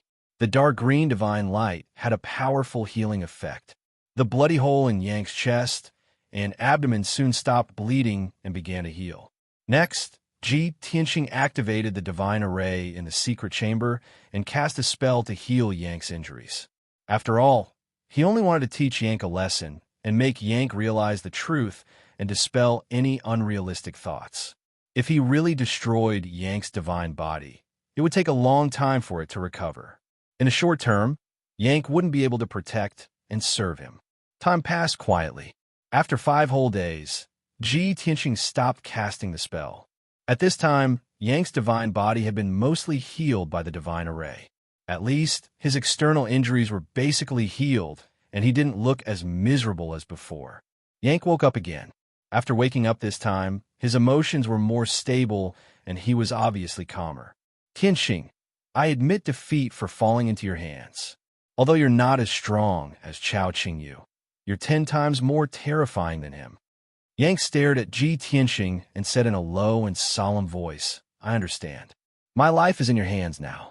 You've only spared my life because I'm still useful to you. Since that's the case, I won't make any more pointless struggles or resistance. Why do you know the secrets of my race and know our secret arts like the back of your hand?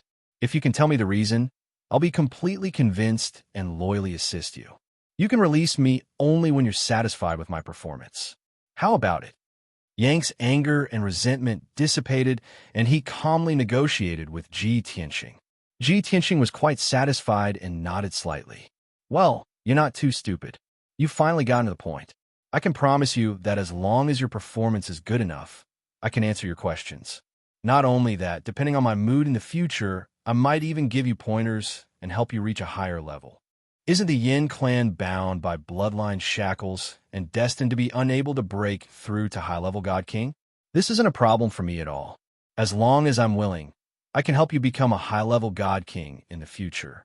As the saying went, only by combining kindness and severity would it be effective. Previously, it was coercion.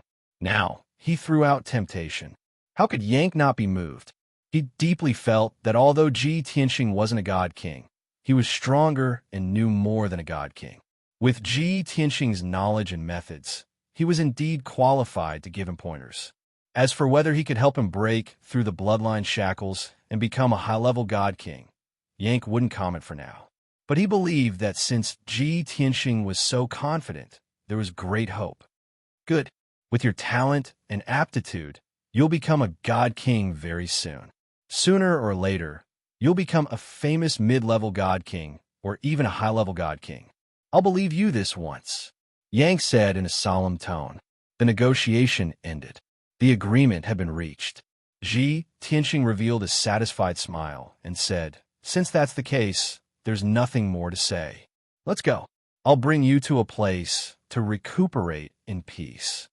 After saying that, he took out the 9 Heavens 10 Absolutes Pagoda and suspended it in the secret chamber.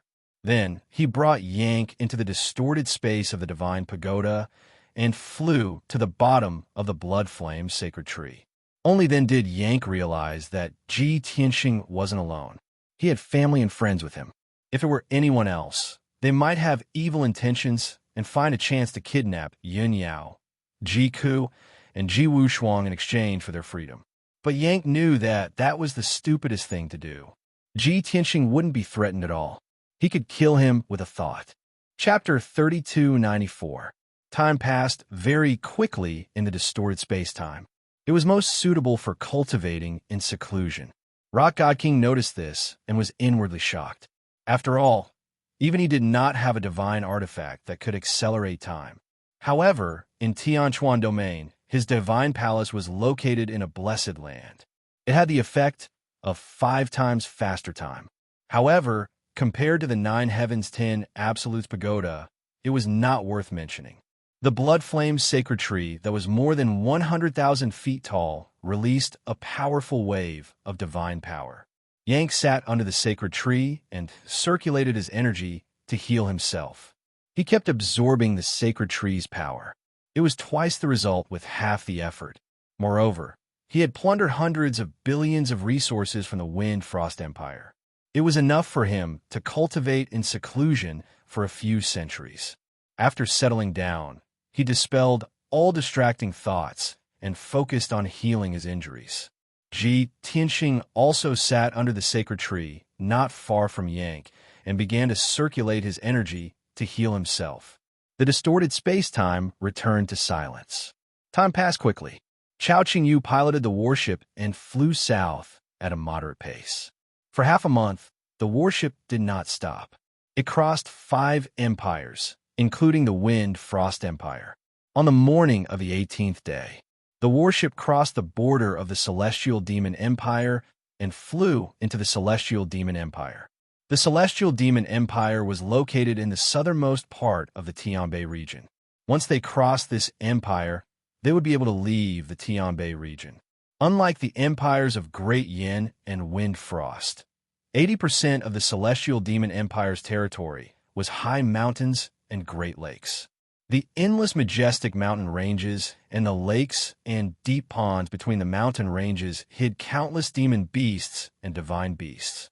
The gods of this empire were skilled in capturing, taming, and rearing demon beasts and divine beasts. They had mastered all sorts of beast-taming techniques. The Green Jade warship flew in the Celestial Demon Empire's territory. One could clearly see the figures of countless divine beasts between the mountains and the earth. Even in the sky, one could often see groups of divine beasts flying by.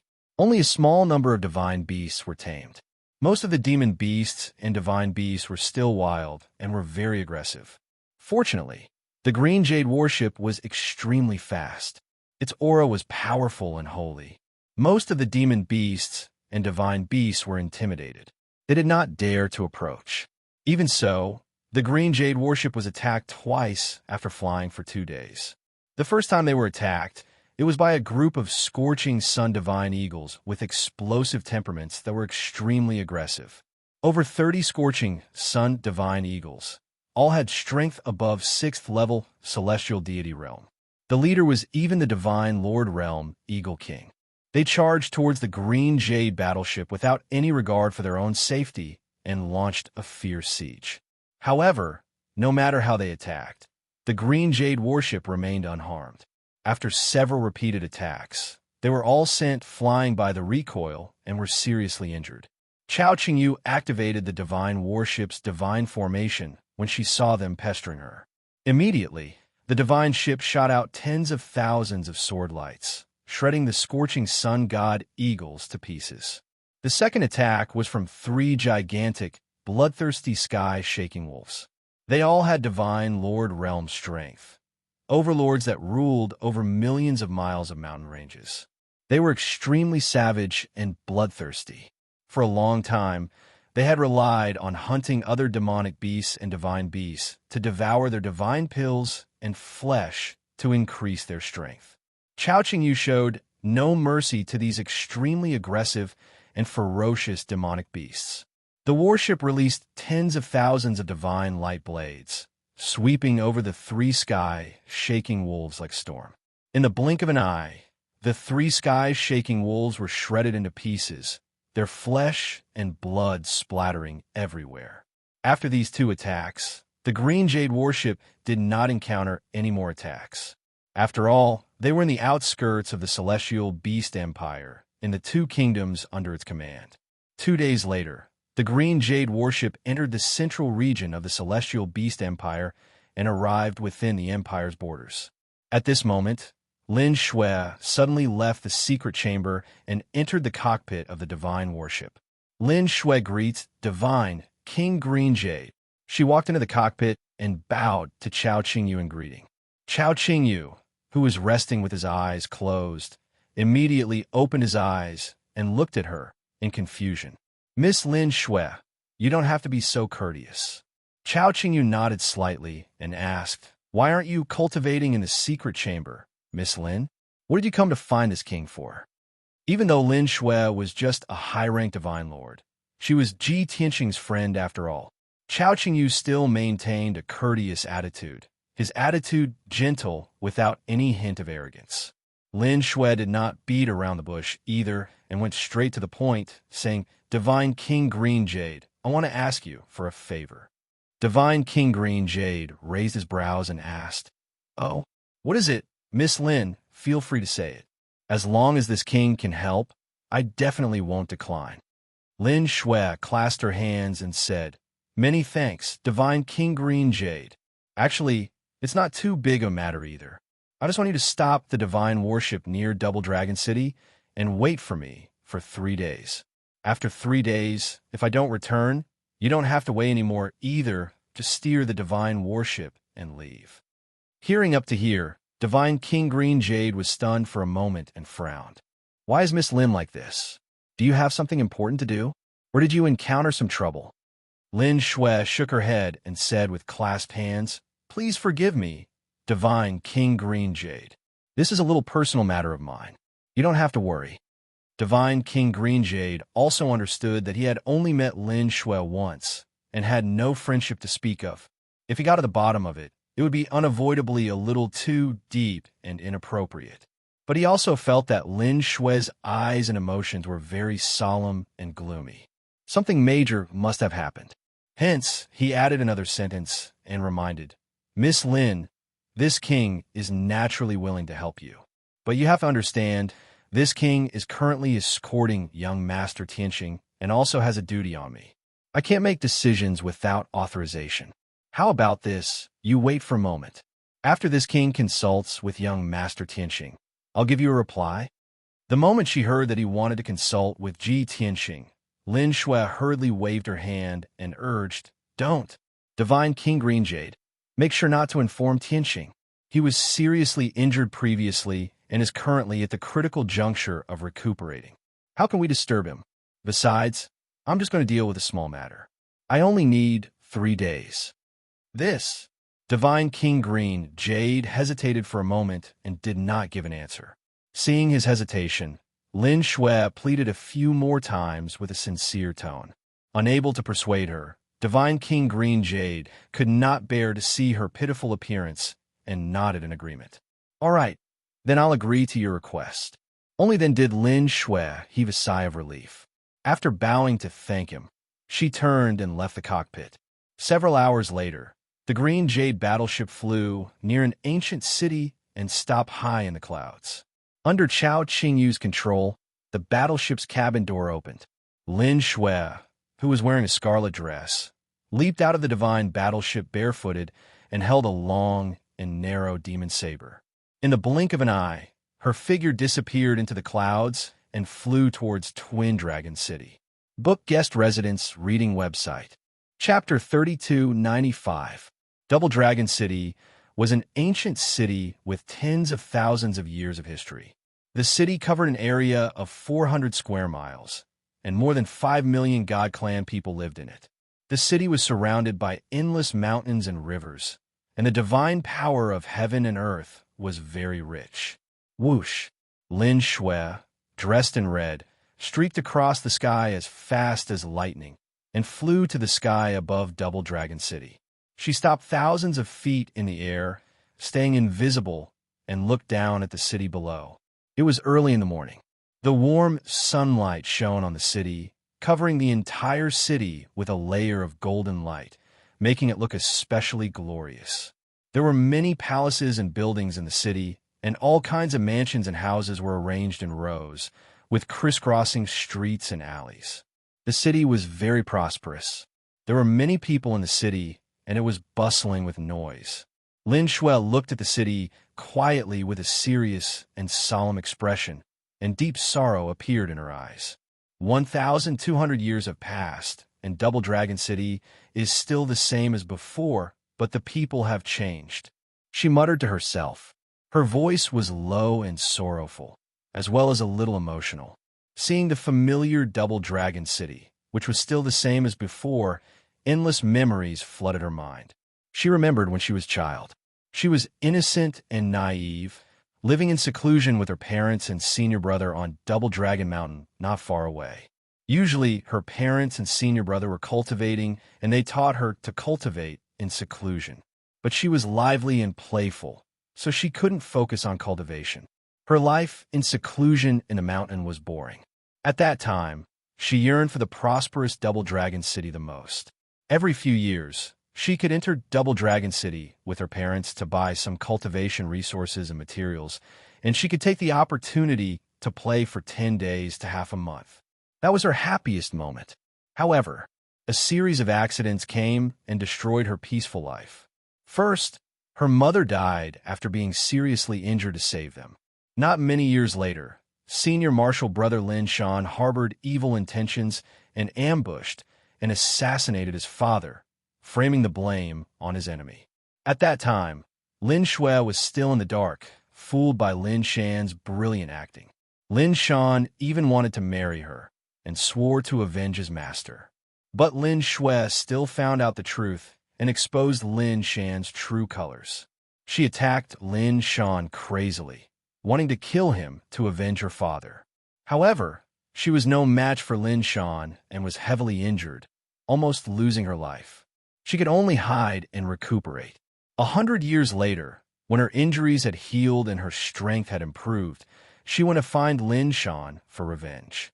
Only then did she realize that Lin Shan had already left the Celestial Demon Empire for the northernmost Yin Empire. Therefore, Lin Shui rushed to the great Yin Empire to seek revenge with endless anger and hatred. She had worked hard for 1,000 years. With the help of Shui Huan and Jin Zuoshi, she had established the Bloodblade sect. However, she hadn't been able to destroy the Bloodsword sect or kill Lin Shan.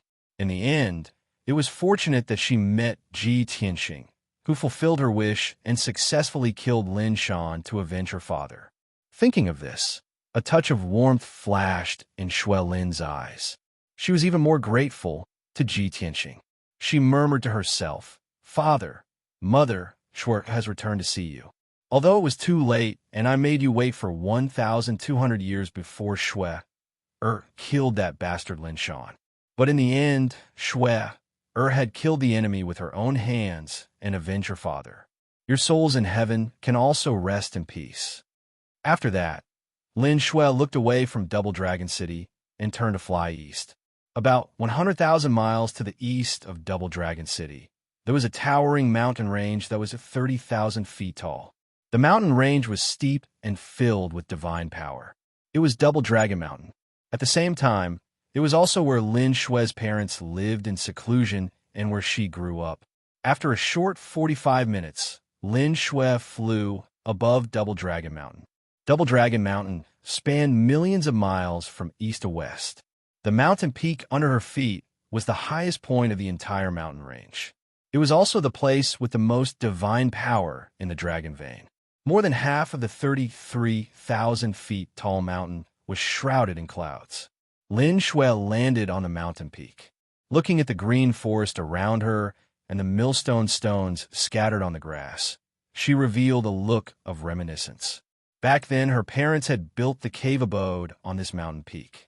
In the seemingly ordinary forest, the dozen or so millstone stones on the grass were the entrance to the cave abode. The cave abode was in an alternate dimension. It was a paradise. Only by mastering the opening method could one open the ceiling formation and enter the cave abode. Whoosh, whoosh, whoosh. Lin Shui memorized the opening method of the formation and would never forget it.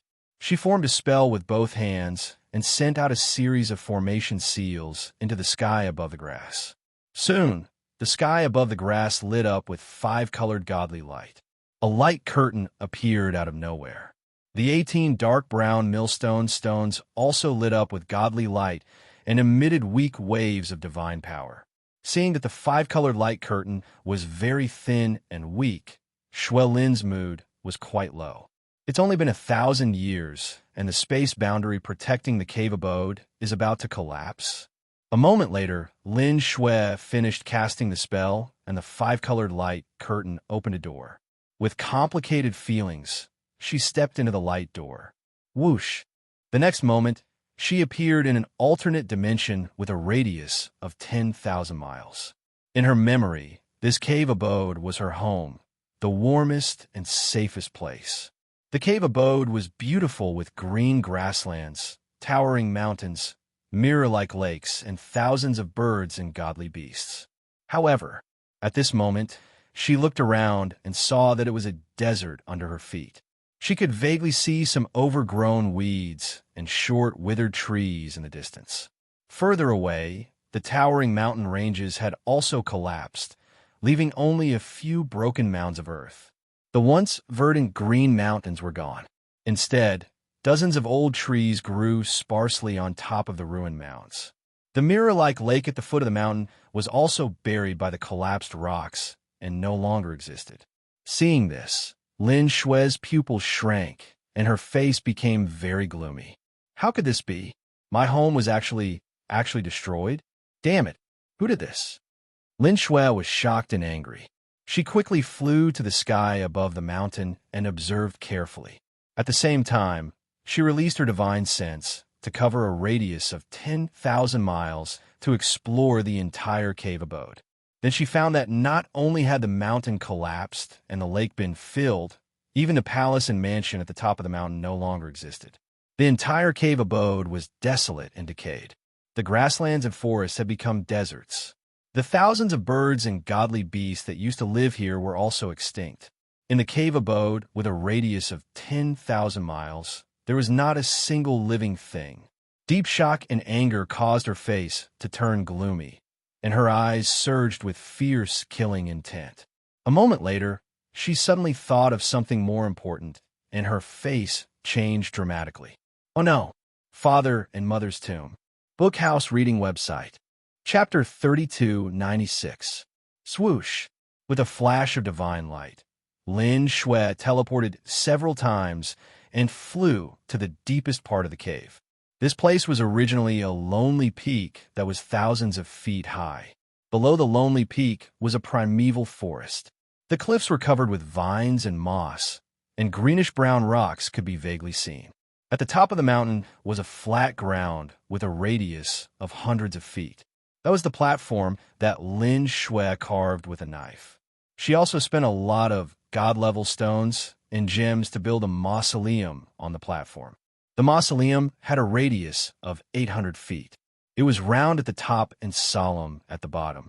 The mausoleum contained the remains and belongings of her parents. In front of the mausoleum stood a tombstone that was hundreds of feet high. In Lin Shui's opinion, this cave was her and her parents' home. They had lived here for half their lives. Even if her parents had passed away, they should be buried here together and rest in peace forever. After she killed Lin Shan and took her revenge, she would come back to visit her parents' mausoleum and comfort her parents' souls in heaven. And now, her wish was finally fulfilled. As promised, she returned to her home and came to the mausoleum. However, when she saw the scene at the top of the mountain, she was petrified as if she had been struck by lightning.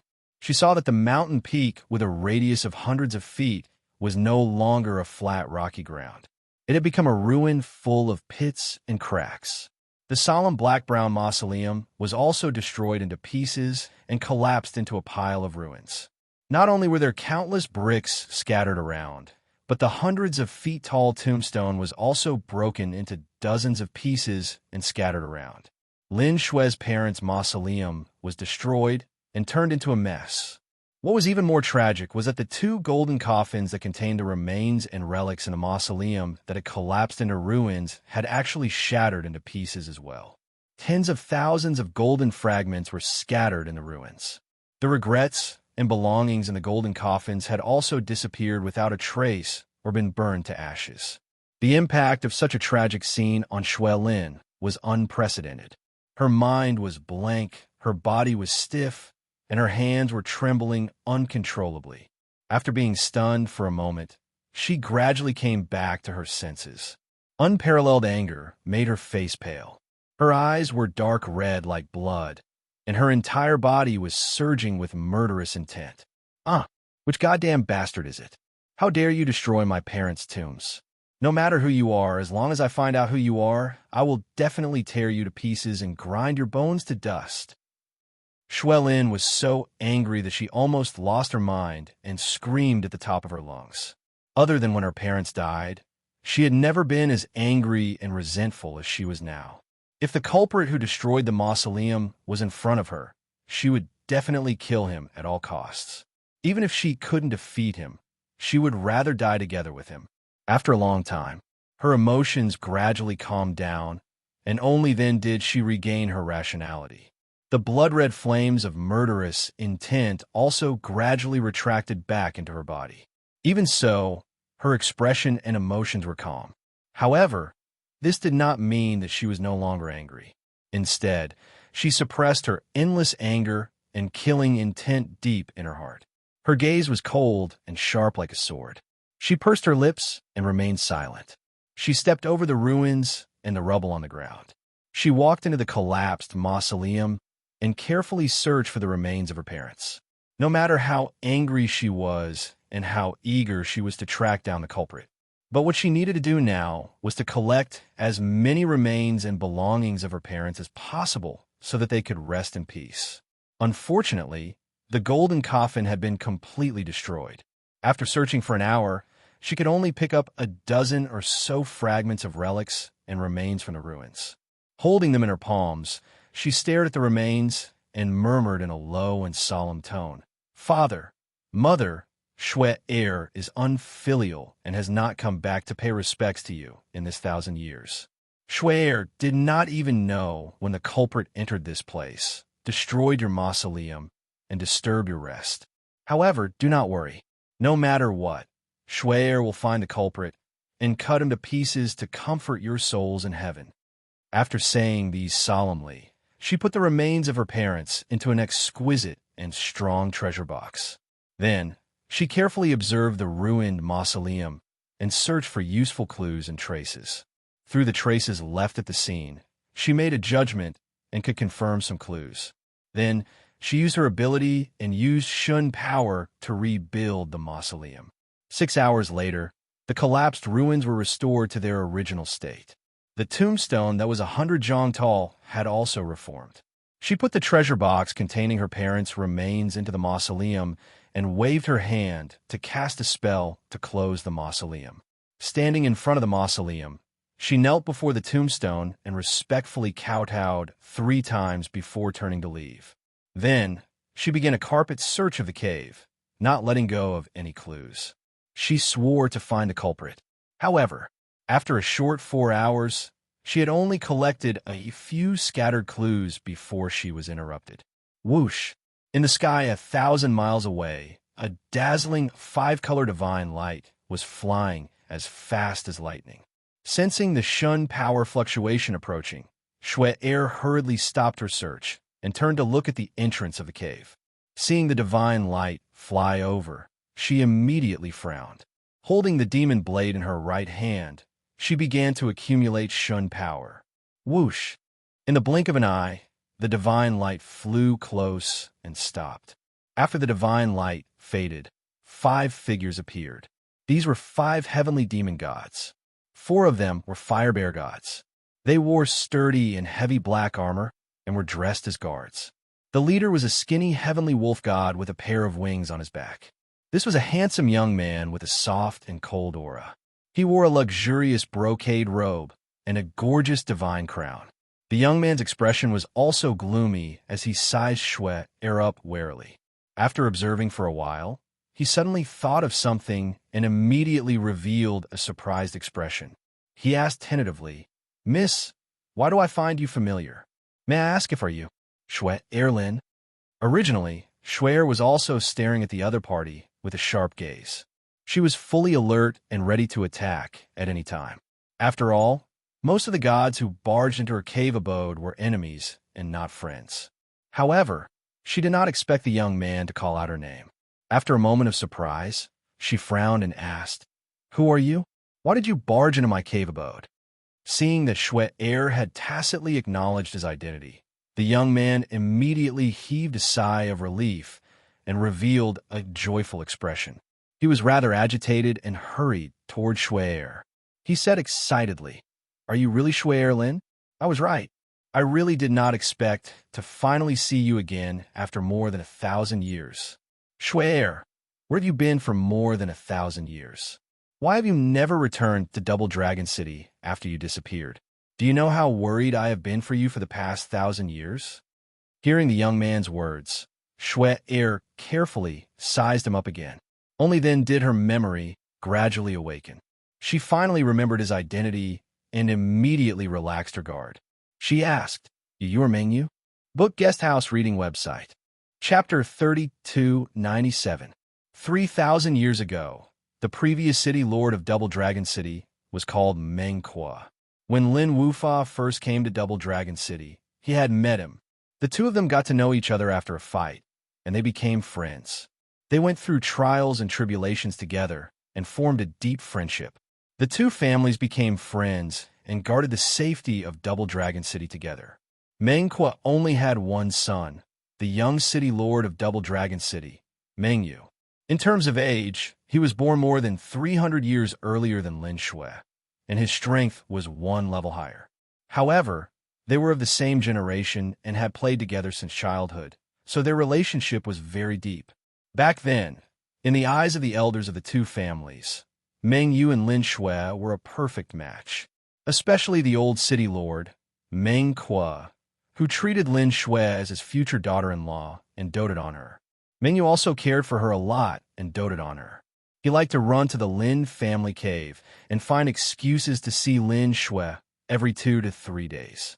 However, Lin Shan and Lin Shui were senior brother and sister, so they were close.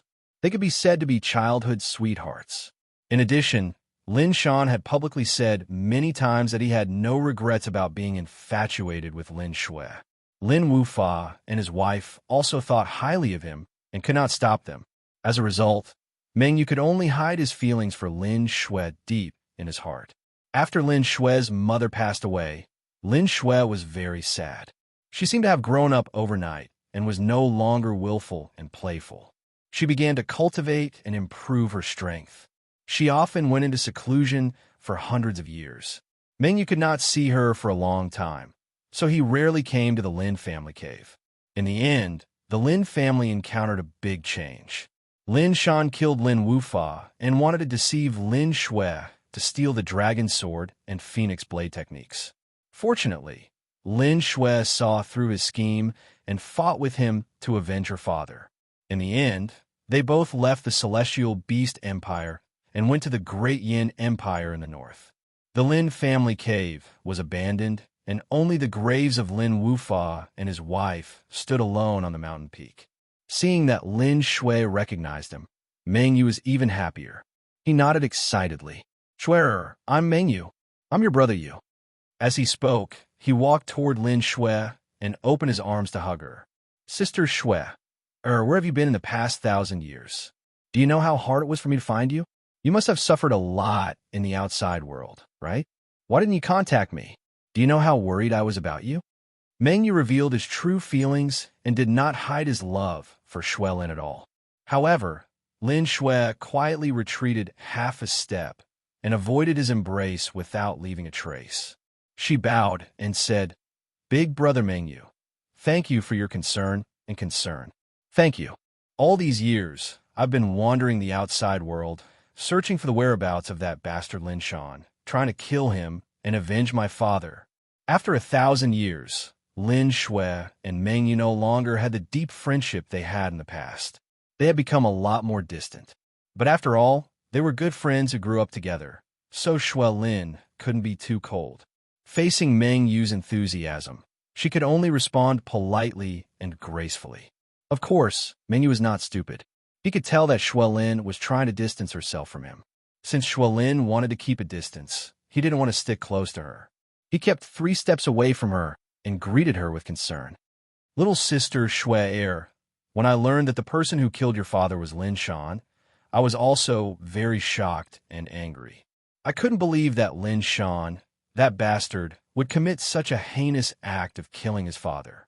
Uncle Lin Shan's kindness was as heavy as the sea. Unfortunately, when I woke up and wanted to help you deal with Lin Shan, you had already left Double Dragon City. That's right, little sister Shui, have you avenged your father? After 1,000 years, you must have killed that bastard Lin Shan before coming back to pay your respects to Uncle and Auntie Lin, right? Mengyu rambled on for a long time. After he finished, Lin Shui just nodded and made a sound of agreement. The two fell into silence. Lin Shui thought for a moment and then asked, "Big brother Mengyu, are you and Uncle Meng well?" Mengyu was startled, and a trace of undetectable hatred flashed through his eyes. He revealed a sorrowful expression and said in a low voice, "My father, he was killed by a traitor 1,000 years ago and died in a foreign land. Even though I searched everywhere and did everything possible to investigate, I couldn't find the real culprit. I don't even know where my father's bones and remains are." Speaking of the sad part, Mengyu's voice was somewhat choked with sobs. Lin Shui was stunned for a moment and was rather surprised. She asked in disbelief, "Uncle Meng actually passed away? How could this be?" Uncle Meng had always been kind and benevolent. He didn't compete with others and had a wide circle of friends. How could he be killed by a traitor?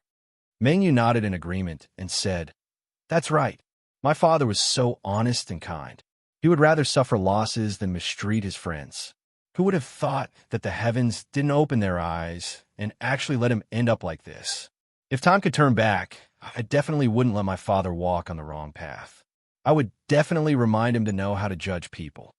When he said these words, Mengyu's tone was low and deep, and his eyes contained a thick hatred.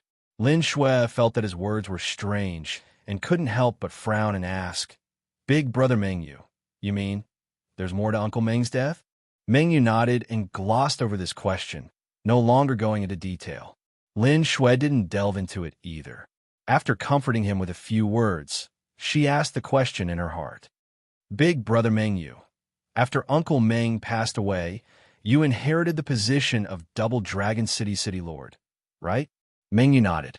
Lin Shui asked again, "Then do you know who entered this abode in these 1,000 years?" Mengyu thought carefully for a moment and shook his head and said, "I didn't pay attention to this. I also don't know who came here. It's just that not long after you all left, I came in once. Seeing that you all left, I left. The second time I came here is today." Lin Shui frowned slightly, faintly feeling that Mengyu's words were somewhat contradictory. She thought to herself, Mengyu is Double Dragon City's city lord. This area is his territory. If a powerful divine Lord Powerhouse came, he would most likely know. Moreover, he kept repeating how much he cared about me. How could he overlook this abode? Even if he didn't have time, he could also send guards to stand guard here or secretly monitor. If she was a meticulous person, she would hide these thoughts in her heart and secretly keep an eye on things. However, Lin Shui was never a shrewd person. She stared at Mengyu calmly and asked, "Big brother Mengyu, you haven't come to this abode in these 1,000 years. Why did you follow me here just a few hours after I returned to Double Dragon City? Don't tell me that this is just a coincidence." Mengyu was startled and said with an aggrieved face, "Little sister Shui, what do you mean? Ever since you left, I've been sending people to stand guard at Double Dragon Mountain, waiting for your return. Just now, the guards here reported to me, so I hurried over to check the situation." Chapter 3298. Hearing Mengyu's explanation, Lin Shui still frowned. "Big brother Mengyu, since you've been guarding this place for 1,000 years, why didn't you send someone to guard this place? Then why didn't you know when someone broke into this cave?" Mengyu was a loss for words and asked tentatively, "Little sister Shui, how did you know someone broke into this cave? What happened? Did someone disturb Uncle Lin and Uncle Lin's rest?" Lin Shui nodded with a gloomy face and said in a resentful tone, I don't know which bastard broke into this cave and destroyed my parents' tombs. Her tone was cold and full of hatred and killing intent. The corners of Meng Yu's eyes twitched, and the fingers of his hands hidden in his sleeves trembled a few times. His face was full of indignation, and he shouted with righteous indignation, "Preposterous! How can there be such a person, doing such a cruel and vicious thing? No matter what hatred there is, the dead are already dead. You shouldn't take your anger out on the tombs of the dead." Lin Shui said expressionlessly, "As long as I find the culprit, no matter who it is, I will tear them to pieces and burn their bones to ashes." "Yes." Meng Yu nodded quickly and said in deep agreement, "We must make those beasts pay a heavy price." Next, Meng Yu comforted Lin Shui with a few more words. When Lin Shui calmed down, he invited her, "Little sister Shui, now that the courtyard and residence in this cave have been destroyed, you shouldn't stay here. You shouldn't stay here either, so as to avoid being reminded of the past and adding to your sorrow. How about this? You come with me to Double Dragon City and stay in the City Lord's mansion for the time being. We haven't seen each other for 1,000 years. I have to hold a banquet to welcome you back. Also, I have a lot of things to say to you." Lin Shui thought about Meng Yu's invitation and shook her head to refuse. "Big brother Meng Yu, thank you for your kindness, but I appreciate it. My parents' tombs were destroyed. I must get to the bottom of this matter and find the culprit as soon as possible. I don't want to waste time before I find out the truth." Meng Yu wasn't surprised by her refusal. He frowned and thought for a moment, then settled for the next best thing. "Little sister Shui, if you think the City Lord's mansion is too crowded and noisy, then it's fine if you don't want to go. But it wasn't easy for you to return to Double Dragon City. You can't leave immediately. You must have a place to stay. How about this? I have a beautiful and quiet courtyard on the Luofeng Mountain, which is 30,000 miles away from here. Usually, there are only some guards and maids there, and no one else live there. It's very quiet there, and no one will disturb you. Furthermore, that villa isn't far from this cave residence in Twin Dragon City." Shui Lin instinctively wanted to refuse. She didn't know why, but when she saw Meng Yu again and saw him fawning over her, she didn't feel happy or excited. She was even a little resistant, instinctively wanting to reject and distance herself from him. Perhaps it was because an even more imposing, mysterious, and graceful figure had been buried deep within her heart. Compared to that figure, all the young geniuses in the world paled in comparison. However, Meng Yu saw that she was silent and seemed inclined to refuse, so he added, "Little sister Shui, don't you want to investigate the destruction of Uncle Lin's tomb? Don't you want to find the culprit as soon as possible and cut him into pieces? You've just returned and are unfamiliar with Double Dragon City and the entire empire. Plus, you're alone without any helpers. How can you investigate the truth and find the culprit? You can stay in the courtyard on the Luofeng Mountain, and I'll do my best to help you collect clues and investigate the truth. Also, I'll transfer a large number of experts and guard for you to order." Hearing these words, Shui Lin hesitated. Originally, she had helpers. Shui Huan, Gold Left Emissary, and Blood Dragon Right Emissary were all loyal to her. However, she had quietly left the divine worship alone without alerting them. It was indeed very inconvenient to investigate the clues and find the culprit. After thinking for a moment, Shui Lin nodded and agreed. "All right, since Big Brother Meng Yu is so kind to help, it would be impolite for me to refuse. This matter is of utmost importance to me. I hope Big Brother Meng Yu can help me." As she spoke, Shui Lin cupped her fists and bowed solemnly to Meng Yu. Meng Yu smiled and hurriedly reached out to hold her arm, helping her up. "Little sister Shui, please get up quickly. I can't accept such a big bow. You and I grew up together and have been close since childhood. It's my duty to help you. How can you treat me like an outsider?" Shui Lin only squeezed out a smile and didn't say anything. Meng Yu didn't waste any more words and left with Shui Lin. "Let's go. I'll take you to the courtyard on the Luofeng Mountain and settle you down first." Then, Meng Yu took Shui Lin and left the Lin residence under the escort of 4 guards.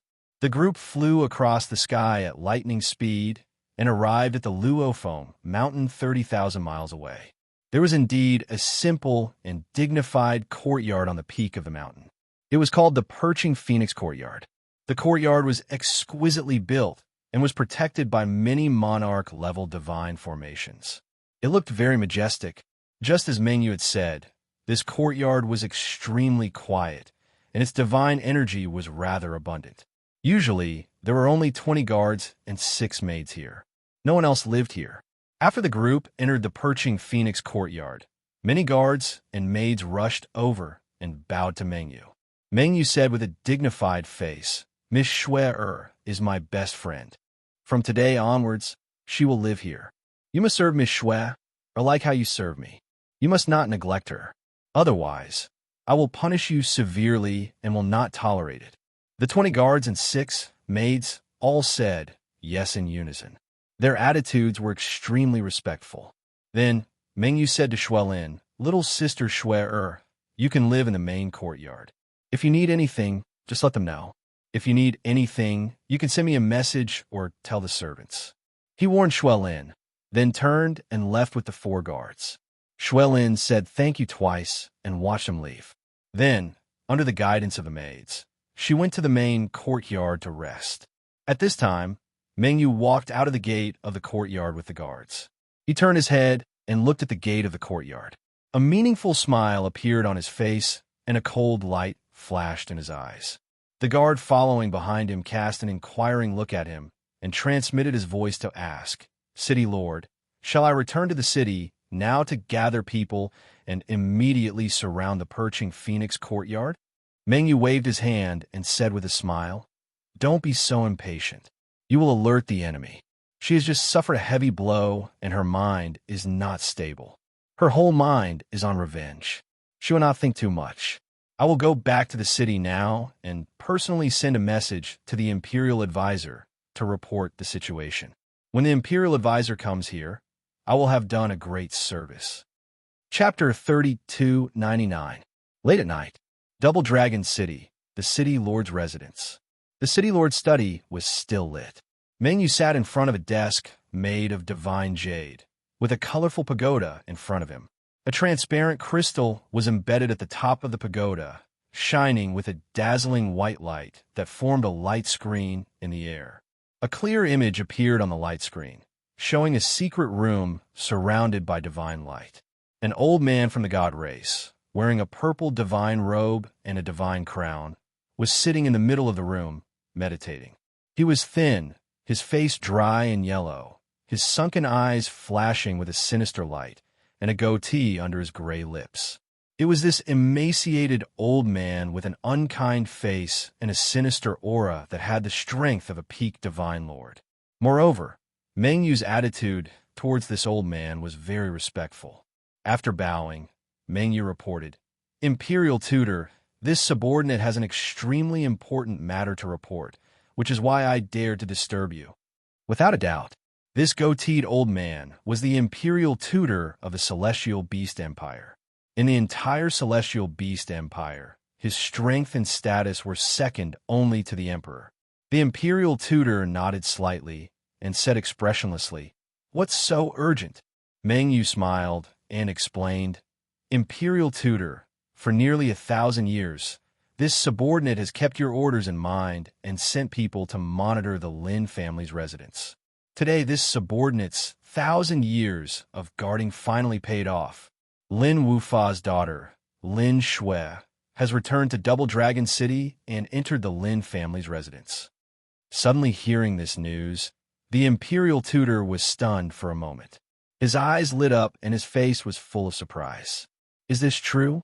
After 1,000 years, that bastard's daughter has returned?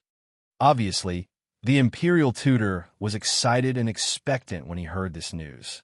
Seeing his reaction, Mengyu was even more excited and quickly nodded. "Yes, this is absolutely true." After the guards monitoring the Lin family's residence reported the news to this subordinate immediately rushed to the Lin family's residence and saw Lin Shui with my own eyes. At that time, she saw Lin Wufa's grave being destroyed with her own eyes. She was in so much pain and anger that she wanted to die. This subordinate took the opportunity to comfort her and let her stay. Now, This subordinate has comforted her in fallen Phoenix Mountain's perching Phoenix Court. She didn't notice anything unusual and was still focused on finding out the truth and avenging her parents. At this point, Mengyu revealed a mocking cold smile. The imperial tutor's mouth twitched, as well as a look of disdain flashed across his eyes. Lin Wufa, that bastard is a sinner. Even if I destroy his grave and grind his bones to dust, it will still not be enough to appease the hatred in my heart. Her daughter is so slow-witted. If not for the fact that she has the bloodline of the Rakshasa race, why would I go through so much trouble? Finished speaking, he stared at Mengyu and revealed an expression of praise, saying, Mengyu, you are indeed a promising talent, very sensible. You didn't let me down. I'm very satisfied with your performance. If your father had been as sensible as you back then, he wouldn't have ended up dead. Speaking of his father's death, Mengyu silently lowered his head. However, a cold glint flashed in his eyes. The imperial advisor continued, Mengyu, I will go to Double Dragon City now and capture Xuelin in person. I will definitely appear in Double Dragon City within 2 days at the latest. During this period, you must do everything you can to keep her in perching Phoenix Courtyard. If she realizes that something is wrong and wants to escape, you should know what to do. Mengyu quickly saluted and said, Please rest assured, Imperial Advisor. I will do whatever it takes to keep her here. I will definitely hand her over to you. The Imperial Advisor revealed a satisfied smile and nodded, saying, Very good. Mengyu, with your strength and talent, it is a waste of your talent to only be a governor. After this matter is half done, you should prepare to be promoted to a princess. Although Mengyu was already mentally prepared, he knew that he would be rewarded by the Imperial Advisor for his great contribution. However, when he heard the words promoted to a princess, he could not help but tremble, and his heart skipped a beat. He took a deep breath and forcefully suppressed his excitement. He bowed deeply and said, Thank you, Imperial Preceptor. I'm willing to serve you loyally until death. Ha ha ha, you are worth teaching. The Imperial Advisor laughed with satisfaction and waved his hand to remove the communication array. Suddenly, the white light screen in front of Mengyu disappeared. The crystal at the top of the pagoda also returned to its calm and dim state. Mengyu put away the pagoda and looked at the night sky outside the window with a smug look. He muttered to himself, Father, although I have already investigated and found out that your death was related to the Imperial Advisor, I can only pretend that I did not know and accept the Imperial Advisor's invitation to be his lackey. I do not have the strength to deal with him. Once I reveal the truth, he will easily kill me. Moreover, the biggest culprit is Lin Wufa. If he did not make such a huge mistake, how could you be implicated? Now, I have sacrificed Lin Wufa's daughter in exchange for the Imperial Advisor's trust and support. Don't worry, I will secretly accumulate power and plan for thousands of years. One day, I will seize the opportunity to eliminate the real culprit. Mengyu secretly clenched his fists, and his eyes and tone became firm. Unknowingly, 2 days passed in a flash. In these 2 days, Twin Dragon City was not very peaceful. Although Lin Xuel lived in the Phoenix Perching Court, she did not rest for a moment. After calming down for a night, she began to investigate the destruction of her parents' tombs. It was inconvenient for her to move alone, and she did not know the situation of the Celestial Beast Empire. Therefore, she asked Mengyu for help and borrowed a large number of experts and guards. Mengyu enthusiastically helped and personally led a large number of people to investigate around Twin Dragon City. There was strength in numbers. In just 2 days, Mengyu found a large number of clues and traces. Although hundreds of traces and clues were presented to Lin Xuel, they were confusing and specious. For a moment, she did not know where to start and could not tell whether the clues were true or false. But these were the clues that Mengyu had painstakingly collected with the help of thousands of people. No matter what, she had to thank Mengyu for his help. She decided to go to the Lin family's cave and personally investigate some clues. Then, she would spend some time and effort to eliminate the useless clues. When she had summarized the useful clues, she would investigate and verify them one by one. At the same time, 3 days passed. Chao Qingyu steered the divine ship and waited outside Twin Dragon City for 3 days, but Lin Shui did not return. According to the agreement between Lin Shui and him, when the time was up and Lin Shui did not return, he did not need to wait any longer and should leave. Chapter 3300. It was morning again when the sun rose. The azure jade divine ship was hidden in the clouds, floating quietly. Chao Qingyu sat in the cockpit. He had been meditating for 3 days. At this moment, he opened his eyes and looked at the sky outside the window. Thousands of miles away, the ancient city bathed in the morning sun, looking peaceful and peaceful. Chao Qingyu sighed and muttered to himself, 3 days have passed, but Lin Shui still hasn't returned. Is she in trouble? Or is she not planning to come back? According to the agreement, I should leave on the divine ship. Although he said that, Chao Qingyu felt that it was inappropriate for him to leave just like that. However, he was not familiar with Lin Shui and had no reason to look for her. After hesitating for a moment, he made up his mind and made a decision. No matter what, I have to tell young Master Tianqing about this and let him make the decision. After all, Lin Shui is his friend and also his follower.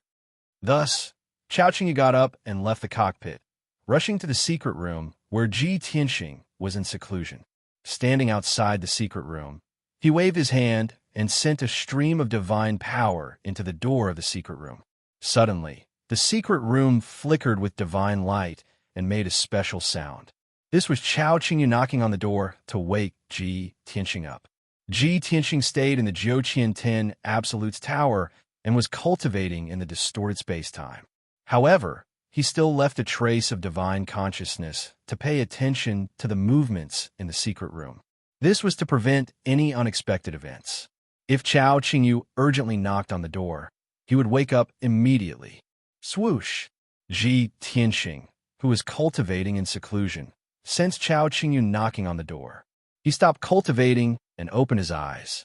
Only a few days had passed since he started cultivating in seclusion, but he had already cultivated for a year. In this year, his injuries had recovered 80%. He looked full of energy and nothing unusual. Swoosh! With a flash of divine light, Ji Tianqing left the divine tower and appeared in the secret room. He waved his hand and unleashed a burst of divine power to open the door of the secret room. Chao Qingyu hurriedly walked into the secret chamber and came before him. He cupped his hands and said, "Young Master Tianqing, I apologize for disturbing your cultivation. However, there is something I must tell you. Please make a decision." Ji Tianqing waved his hand and said calmly, "You don't have to apologize. I believe that you must have come to me for something. Tell me what happened." Chao Qingyu didn't beat around the bush and said straightforwardly, 3 days ago, I was passing by Double Dragon City on my ship. Miss Lin Shui suddenly came to me and asked me to wait here for her for 3 days. It's up to young Master Tianhang to decide whether to leave or stay. In just a few sentences, he explained the cause of the matter. After Ji Tianqing heard this, he immediately frowned and revealed a thoughtful expression. Celestial Beast Kingdom? Double Dragon City? I remember now. Xuelin's hometown is the Celestial Beast Empire. This Double Dragon City should be her hometown and home. Chao Qingyu also came to a realization and said with a nod, I understand. Miss Lin Shui will be leaving the Tianbei region and even the boundless heaven continent with you. She knows that it will be very difficult to have a chance to return to the Tianbei region, to her hometown in the Celestial Beast Empire. Therefore, when passing by Double Dragon City, she decided to go back and take one last look. But even if she revisited her old place, 3 days' time was also enough. Now that she hasn't returned yet, I'm afraid that she encountered some trouble. Ji Tianqing nodded his head in agreement and said, Amen, you guessed right. She must have encountered some trouble. Otherwise, she wouldn't have not returned until now. You don't know, her background and experience are somewhat complicated. It can't be explained clearly in a few words. While talking, Ji Tianqing brought Chao Qingyu out of the secret chamber and was about to leave the divine ship. Divine King Qingyu, you make a trip with me. We'll go find Xuelin and see what's going on with her. Chao Qingyu naturally agreed and hurriedly followed Ji Tianxing out of the divine ship. Arriving in the sky, he cast a spell to put away the divine ship and followed Ji Tianxing to Double Dragon City. At the same time, in the Phoenix perching court of the fallen Phoenix Mountain, after thinking and deliberating last night, Xuelin filtered out some useful clues. She decided to go to the neighboring Ocean Origin City and investigate the Flowing Stream Sect Master, because from the destroyed grave of her parents, she found traces and aura of the Tidal Soul Secret Technique. And this Tidal Soul Secret Technique was only cultivated by a very small number of divine emperors. It was said that the Flowing Stream Sect Master of Ocean Origin City had mastered this technique and was very skilled. Xuelin decided to go to Ocean Origin City and try to sneak into the Flowing Stream Sect to secretly investigate this matter. However, as soon as she left the main courtyard, 8 armored guards with swords came up to her and followed her closely. Seeing this scene, she stopped and frowned. She said with a displeased expression, "I'm going out to do something. You don't have to follow me today. Stay in the Phoenix perching court." However, the 8 guards turned a deaf ear to her words and continued to follow her closely. Xuelin was a little angry and shouted coldly, "Are you deaf? Didn't you hear what I said?" Seeing her angry, the guard captain bowed and explained, "Miss Lin, we are under the orders of the city lord to protect you at all times. We dare not slack off. Furthermore, the city lord has instructed that if you have any matters to attend to outside, feel free to let us know." Although the captain of the guards spoke politely and was very respectful to her, Lin Mingyan knew that she was not a woman. But Xuelin was not stupid. She immediately sensed that something was wrong. She gloomily stared at the guard captain and sneered, "You are so loyal to Meng Yu's orders. Are you here to protect me or to monitor me? What does Meng Yu mean? Does he want to put me under house arrest in the Phoenix perching court and not allow me to go out?" The guard captain quickly bowed and apologized. "Please calm down, Miss Lin. The city lord did not mean this. Things are not what you think. Go away." Without waiting for the guard captain to finish, Xuelin angrily shouted and turned to fly out of the gate. But what she did not expect was that the gate, which was originally open, quickly closed and closed with a bang. The bronze gate flashed with divine light. It was obvious that the defensive array was activated. At the same time, the 12 guards guarding the gate quickly rushed over and blocked her way. Seeing this scene, Xuelin's expression became even colder. She sneered, "Ha ha, just as I expected. Meng Yu is unaccountably solicitous. He really has other intentions. Who would have thought that after 1,000 years, things would remain the same, but people would change? Once the most trustworthy friend, now you want to fight?" As she spoke, her right hand lit up with dark red bloodlight. A long, narrow, sharp demon knife appeared. She glanced at the 20 guards around her and shouted with a face full of contempt, "You want to stop me with these small fries? You overestimate yourselves." Chapter 33:01. Seeing Lin Shui gripping the demon blade, her expression cold, her entire body emitting a shocking, killing intent. Those 20 guards' hearts were all in their throats. They all drew their swords and sabers, staring at Lin Shui with full vigilance. They were all celestial deity, realm 8th or 9th level strength. Facing Lin Shui, a high-rank celestial lord, they felt apprehensive from the bottom of their hearts. But they had a mission on hand. Even if they knew that they were no match, they absolutely could not shrink back. Of course, these guards were not stupid. They had long secretly sent out a message informing Meng Yu. What they had to do now was to stall for time as much as possible and wait for Meng Yu to arrive. The guard captain cupped his fists at Lin Shui again and said in a sincere tone, "Miss Lin, you really misunderstood. We absolutely have no ill intentions. We're just following orders. If you have any misunderstanding, please don't be anxious. When the city lord arrives, we'll explain to you face to face. How about it? We're just guards of the city lord manor, insignificant lackeys. You're a magnanimous person. Why make things difficult for us?" The guard captain's desire to live was very strong, but Lin Shui did not fall for it all. Misunderstanding? You guys closed the manor's gates, activated the defensive divine array, and pointed your swords at this lord. You call this a misunderstanding? Enough nonsense.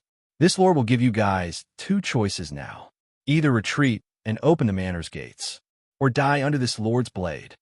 When her voice faded, surging divine power accumulated in Lin Shue's body. The demon blade in her right hand also released a dazzling bloodlight, seething with killing intent. The 20 guards were instantly terrified. Each and every one of them had a bitter expression, gripping their swords tightly.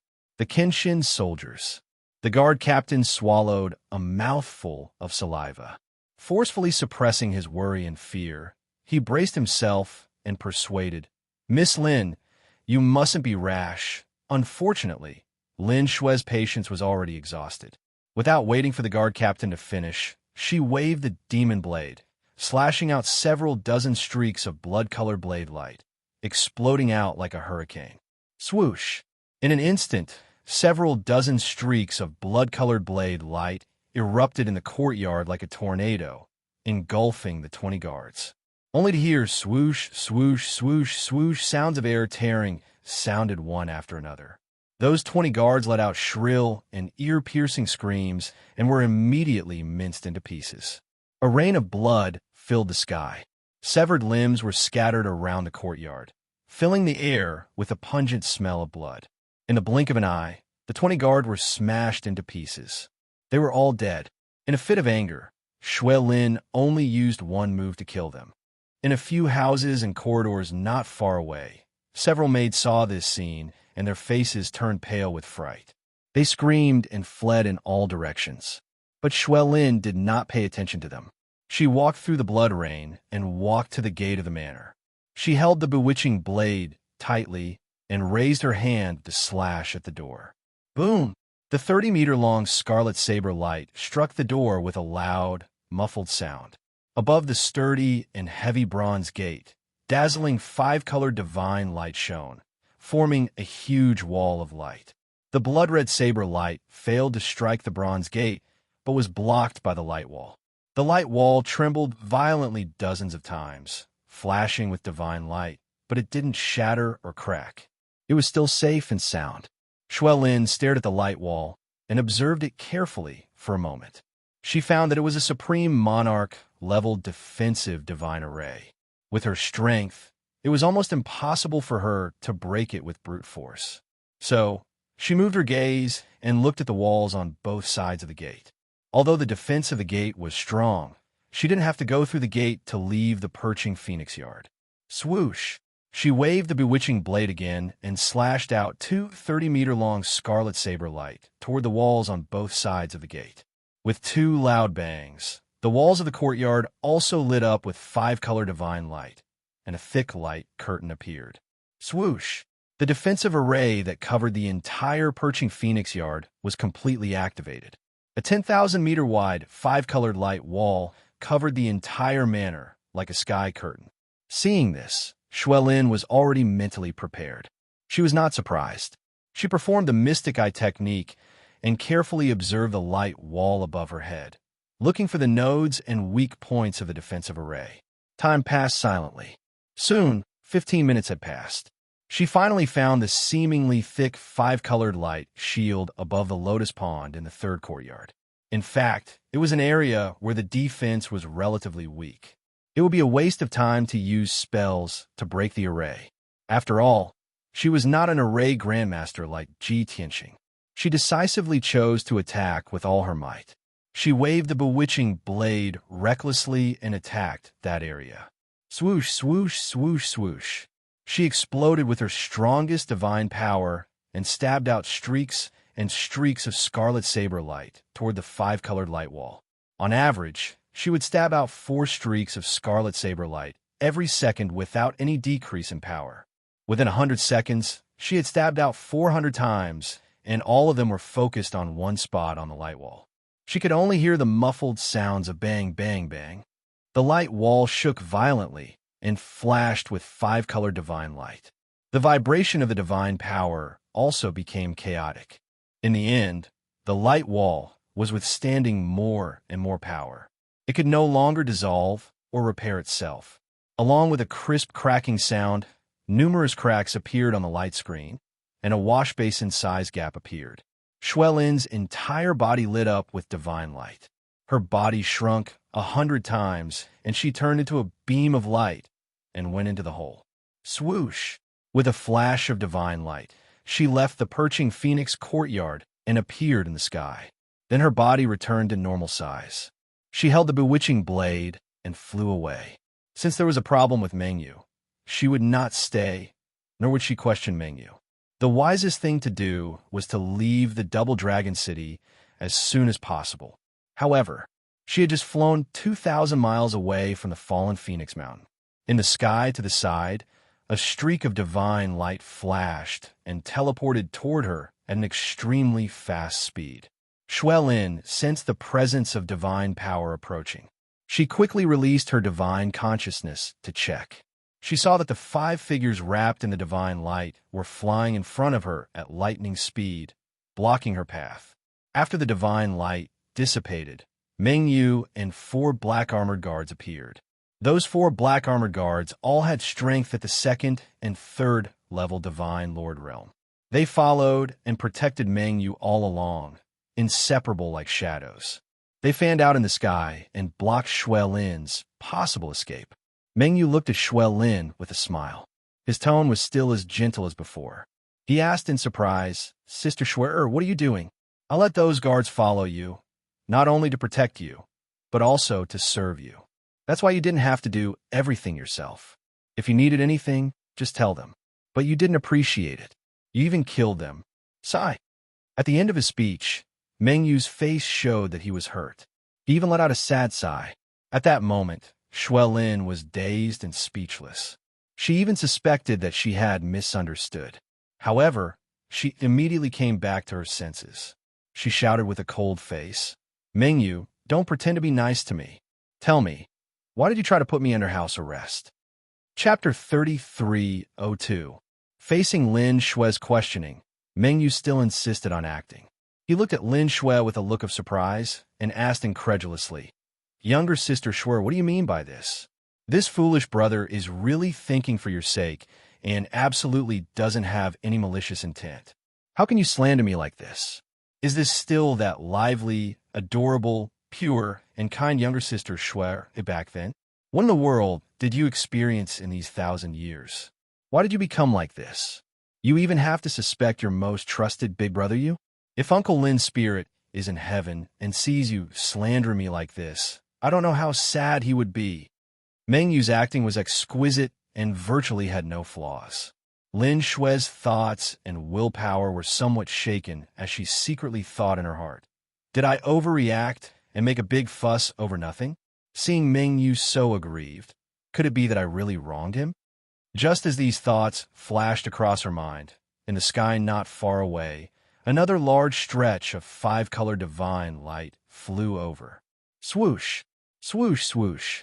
A total of 6 patches of 5-color divine light arrived close in front of them as swift as lightning, scattering in all directions, surrounding Lin Xue. After each streak of divine light dissipated, 50 armored sword-wielding guards appeared. A total of 6 teams, adding up to 300 guards. Among them, there were 12 guard captains whose strength reached 2nd-level Divine Lord realm. Without needing Mengyu to instruct, these 300 guards all drew their sabers, swords, and battle halberds, aiming at Lin Xue uniformly, adopting a vigilant and battle stance. Now that it came to this, it could be said that the truth was out. If Lin Xue still harbored hope in her heart, then she would really be foolish to the max. Immediately, the atmosphere in the scene froze. Lin Xue withdrew her icy gaze and looked at Mengyu once more, the corners of her mouth curling into a contemptuous sneer bit by bit. "Oh, to think that I still harbored that last trace of hope in you, wondering if I wronged you or not. I didn't expect that I was too foolish and too naive to actually believe you, this beast in human form. Mengyu, what else do you have to say now that things have come to this?" Mengyu froze for a bit, but did not feel embarrassed in the slightest. He glared at those guards with furious eyes and ordered, What are you all doing? This seat had you all rush over to provide support at top speed, is to let you all protect Miss Lin. Quickly put away your sabers and swords. Don't act like you're ready to fight. If you scare Miss Lin, I won't forgive you. After saying that, he explained to Shui Lin, Sister Shui, you really misunderstood. I sensed that there were sounds of fighting in Chiefing Courtyard and thought that you were attacked by evil people. That's why I brought the guards to save you. Without waiting for him to finish, Shui Lin coldly shouted with disdain, Shut up. Don't call me little Sister Shui anymore. You're not worthy at all. You only disgust me. Mengyu, when are you going to stop acting? Stop wasting time.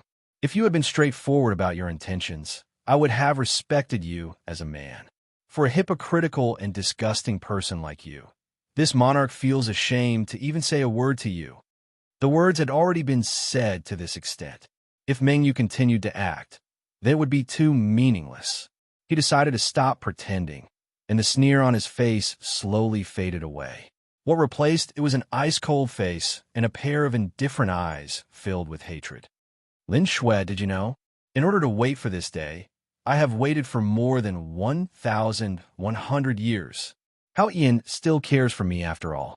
You disappeared for more than 1,000 years and returned to Double Dragon City. Did you know? Since your father was killed, you chased after Lin Shan. Not long after you left Double Dragon City, something happened to my father. Do you know why my father was so kind-hearted and never caused trouble, but he was killed for revenge? Seeing that Mengyu had removed his hypocrisy and revealed his true colors, Shui Lin's heart finally calmed down.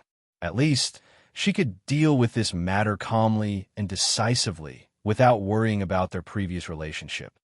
Why? Are you trying to say that your father was killed by his enemy and had something to do with my father? Shui Lin stared at Mengyu coldly and sneered. If you say so, then you can always find a pretext to condemn someone. Haha. Mengyu immediately raised his head and laughed, his voice filled with sadness. That's right.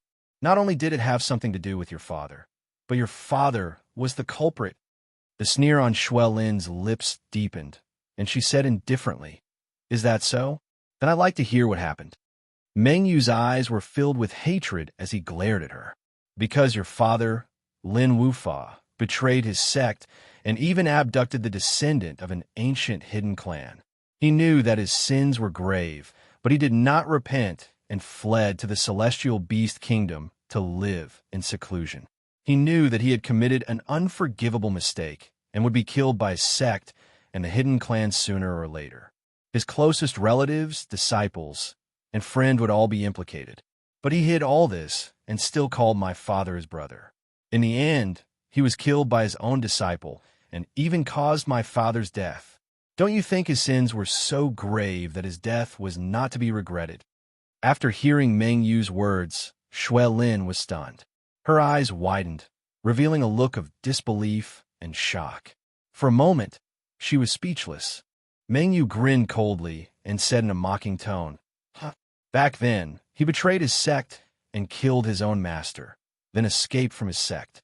Who would have thought that good and evil would be repaid and the heavens would have reincarnation? In the end, he died at the hands of his most valued disciple. This is retribution. Shui Lin gradually came back to her senses and glared at him fiercely. She asked in a low voice, You said that my father betrayed his sect and betrayed his sect and abducted the successor of a hidden clan? That's right. Mengyu nodded, his tone firm. I don't believe it. You're talking nonsense. Shui Lin shouted coldly. Huh? Mengyu sneered contemptuously. Lin Wufa's sect is one of the top 10 sects in the Yunyang region, the famous Dharma sect. And his master was the elder of the Dharma sect back then, the famous Yong, he celestial lord. As for the successor of the hidden clan, she was the daughter of the ancient Rakshasa tribe, your mother, Sha Yinyan. Mengyu's tone was resolute and firm. Moreover, he had said it with a name. Shui Lin frowned, her pupils constricting as a cold light flashed in her eyes. What Yunyang region, Dharma sect, and Yonghe deity? She did not know anything about them, but she knew that her mother's name was indeed Sha Yinyan. Moreover, her mother's appearance and appearance were indeed very enchanting and beautiful. different from the ordinary divines. Not only was her mother's temperament special, her bloodline seemed to be very rare as well. Her father, Lin Wufa, was very obedient to her mother, taking care of her and pampering her to the extreme. In the past, Shui Lin did not know the reason and only thought that her parents had a deep love for each other and were a rare, immortal couple. Now that she heard Meng Yu's words, she knew that her parents' identities were complicated and there was more to it than meets the eye. Chapter 33:03. Seeing that Lin Shui was silent, her expression complicated. Meng Yu's sneer deepened, and the hatred in his eyes deepened. Lin Wufa was so cruel and despicable. He hid it from everyone and caused the deaths of your mother and my father. He deserved to die. Do you know why Lin Shan wanted to kill him? Stealing your father's dragon sword phoenix saber technique was only one of the reasons. More importantly, Lin Shan inadvertently found out about your father's true identity and the disaster your father had caused. Shut up. Lin Shui's anger had reached its peak, and she shouted with a cold face, interrupting Meng Yu. Her eyes were bloodshot as she glared at Meng Yu and asked, "You took your anger out on my father for your father's death. So, you sneaked into the Lin family's cave and destroyed my father and mother's tomb?" Meng Yu sneered. "No, it was someone else who destroyed your father and mother's tomb. I was only leading the way for them. Moreover, your father's sins were grave. How could destroying his tomb resolve their hatred? Not only did they destroy your father's golden coffin, but they also dug out his body and burned his bones to ashes. Ha ha ha. You must be very angry, right? Is your hatred so great that you want to know who the murderer is and cut him into pieces?" Lin Shui's heartbeat accelerated, and her breathing became rapid. Her eyes were bloodshot, and her whole body was burning with a dark red flame of murderous intent. She glared at Meng Yu with venomous eyes and shouted angrily, "Meng Yu, tell me, who is the murderer? If you know your wrongs and can change, maybe I will spare your life. Otherwise, I will cut you into pieces as well." Meng Yu did not take Lin Shui's threat to heart. He was also immersed in anger and resentment. His face was twisted with a cold smile. "Lin Shui, do you know? Although my father was killed, I found out the murderer's identity. But the other party's status was too high, and his power was too strong. In order to save my life, I could only pretend not to know and rely on him, enduring the humiliation to survive. In these 1,000 years, do you know what kind of torment I have endured? And all of this is thanks to your father." Lin Shui suppressed her boiling anger and killing intent and continued to ask, "No matter what, the dead are gone. You shouldn't have done such a thing. Moreover, there's more to my parents than meets the eye.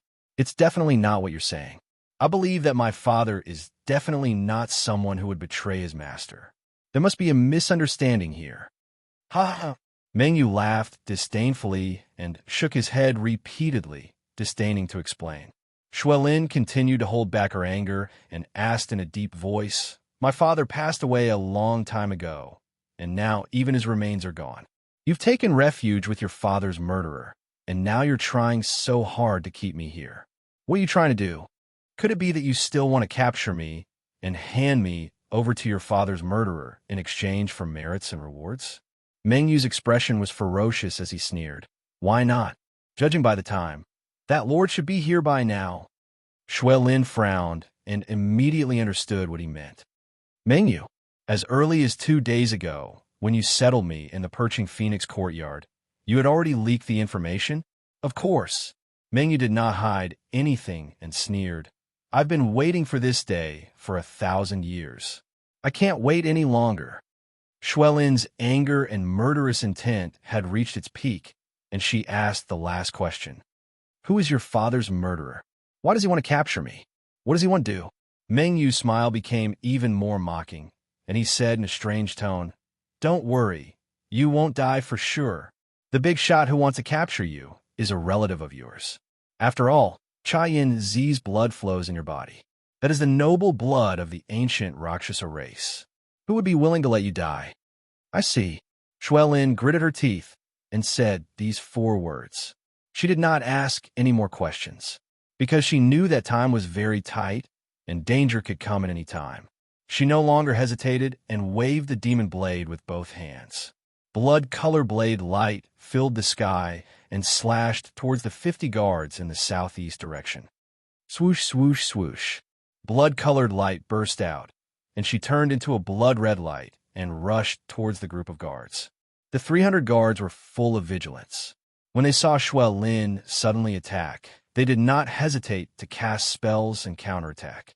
Meng Yu and the 4 guards behind him also did not hesitate to draw their swords and attack Shuai Lin with all their strength.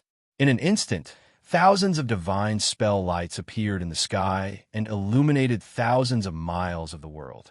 Violent and devastating divine power ripples spread out in all directions, blowing up a shocking hurricane. Shuai Lin's figure was drowned, and the dozens of blood-colored blade lights she slashed out were also instantly defeated. In the next moment, she was surrounded by the crowd. Her shield was shattered by the sky, full of blade lights and sword shadows, and she flew backwards with blood spurting out of her body. Bam! Bam, bam, bam! Following a series of muffled explosions, Meng Yu and the many guards started a storm of pursuit. Thousands of divine spell lights bombarded Shuai Lin without stopping, and she was beaten back again and again, her injuries worsening. In just a few breaths, wounds appeared on her chest and back, and divine blood spurted out. Some of the wounds were so deep that bones could be seen. Some of the wounds cut through her bones and blood vessels and damaged her meridians. Her clothes and long hair were soon dyed red with blood, looking rather wretched. Although the strength of the 300 guards was not considered powerful, they had the numbers advantage. Among them, there were 12 divine Lord Realm Guard captains. Adding in Meng Yu and the 4 personal guards, there were a total of 17 divine Lord powerhouses. Especially Meng Yu, his strength reached 9th level divine Lord Realm, a realm higher than Shuai Lin. In addition, he grew up together with Shuai Lin since childhood. It could be said that he was very familiar with Shuai Lin's family inheritance divine abilities. This led to Shuai Lin falling into a disadvantage the moment the battle started, being beaten until she did not have the strength to fight back, her injuries worsening continuously. Even though Shuai Lin was very valiant, and her will was very tenacious, she completely ignored her own injuries, erupting with her strongest power, and launched a counterattack in the most berserk manner. But it was no use. It did not help at all. Both sides only fought for around 15 minutes, and she was heavily injured, her strength falling to 60%. Meng Yu took out a simple and unadorned bronze chain again. With the help of the 4 personal guards, he cast a spell and took out this chain. Swoosh! The Supreme Monarch grade bronze chain, with the power to suppress everything, fell from the sky and quickly tied Shuai Lin up firmly, sealing her on the spot. Bastard! Meng Yu, you will die a horrible death. Shuai Lin struggled with all her might, but she could not break free from the binding of the bronze chain. She could only curse furiously. Meng Yu sneered complacently, stretched out his hand to grab her, and led the many guards, turning around and flying towards the Phoenix perching courtyard.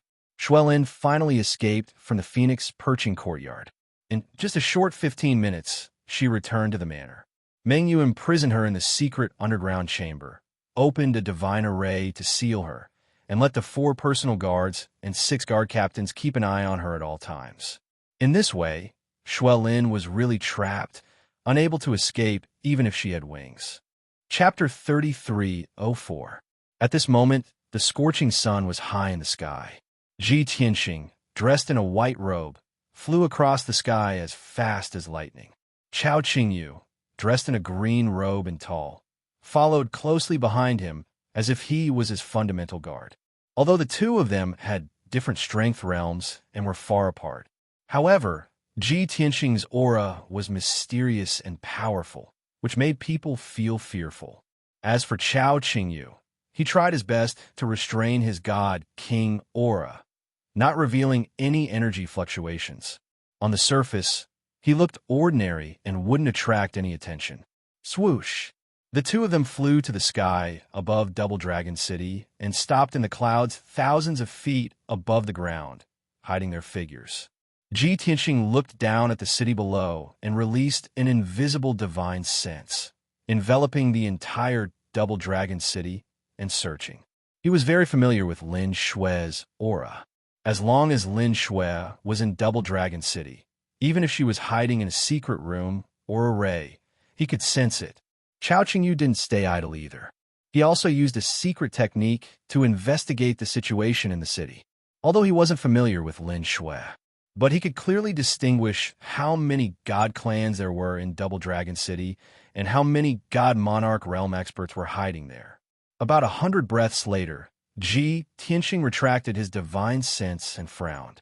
Obviously, he couldn't find Lin Xue's aura after searching Double Dragon City. Chao Qingyu also frowned slightly and shook his head at him. Young Master Tianxing, there are 6 god monarchs in this city, but they are all lower god monarchs. There are no upper god monarchs of the 8th stage. Ji Tianxing nodded and said, it seems that Lin Xue is not in Double Dragon City. However, Double Dragon City's territory is very big, so she might be somewhere else. Moreover, her parents settled here back then, so they must have found a paradise to build a cave residence. They definitely wouldn't live in the city.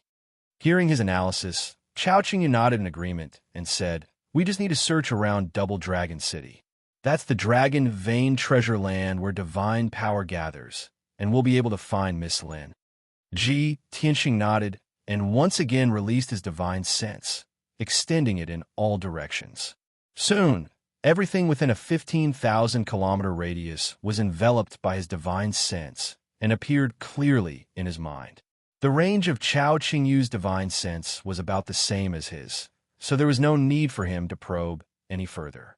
A moment later, Ji Tianxing withdrew his divine sense and flew northwest with Chao Qingyu. To the south of Double Dragon City are forests and valleys. To the northwest are lofty mountains and peaks. The divine power there is obviously more abundant. Let's go there and see. As they spoke, the two of them flew across the sky like lightning, heading straight for the mountains in the northwest. Along the way, the two of them released their divine senses to explore the surrounding 30,000 miles, looking for clues and traces. The truth was just as Ji Tianxing had expected. The further northwest they flew, the more majestic the mountains and peaks became, and the more abundant the divine power became. The two of them crossed the mountains and flew for 100,000 miles before stopping above a mountain that was 3,000 feet tall. Ji Tianxing looked down at the giant mountain under his feet and said calmly, among the mountains in a radius of tens of thousands of miles, this place has the highest topography and the most abundant divine power. This is the dragon vein closest to Double Dragon City. It's very suitable for living and cultivating here. Chao Qingyu frowned slightly and asked worriedly, young master, it's true that this is a dragon vein, but we haven't found any traces or clues along the way. Could it be that we're going in the wrong direction? Or perhaps Miss Lin is very far from here? Double Dragon City's territory is so vast. If we search blindly like this, it's like looking for a needle in a haystack.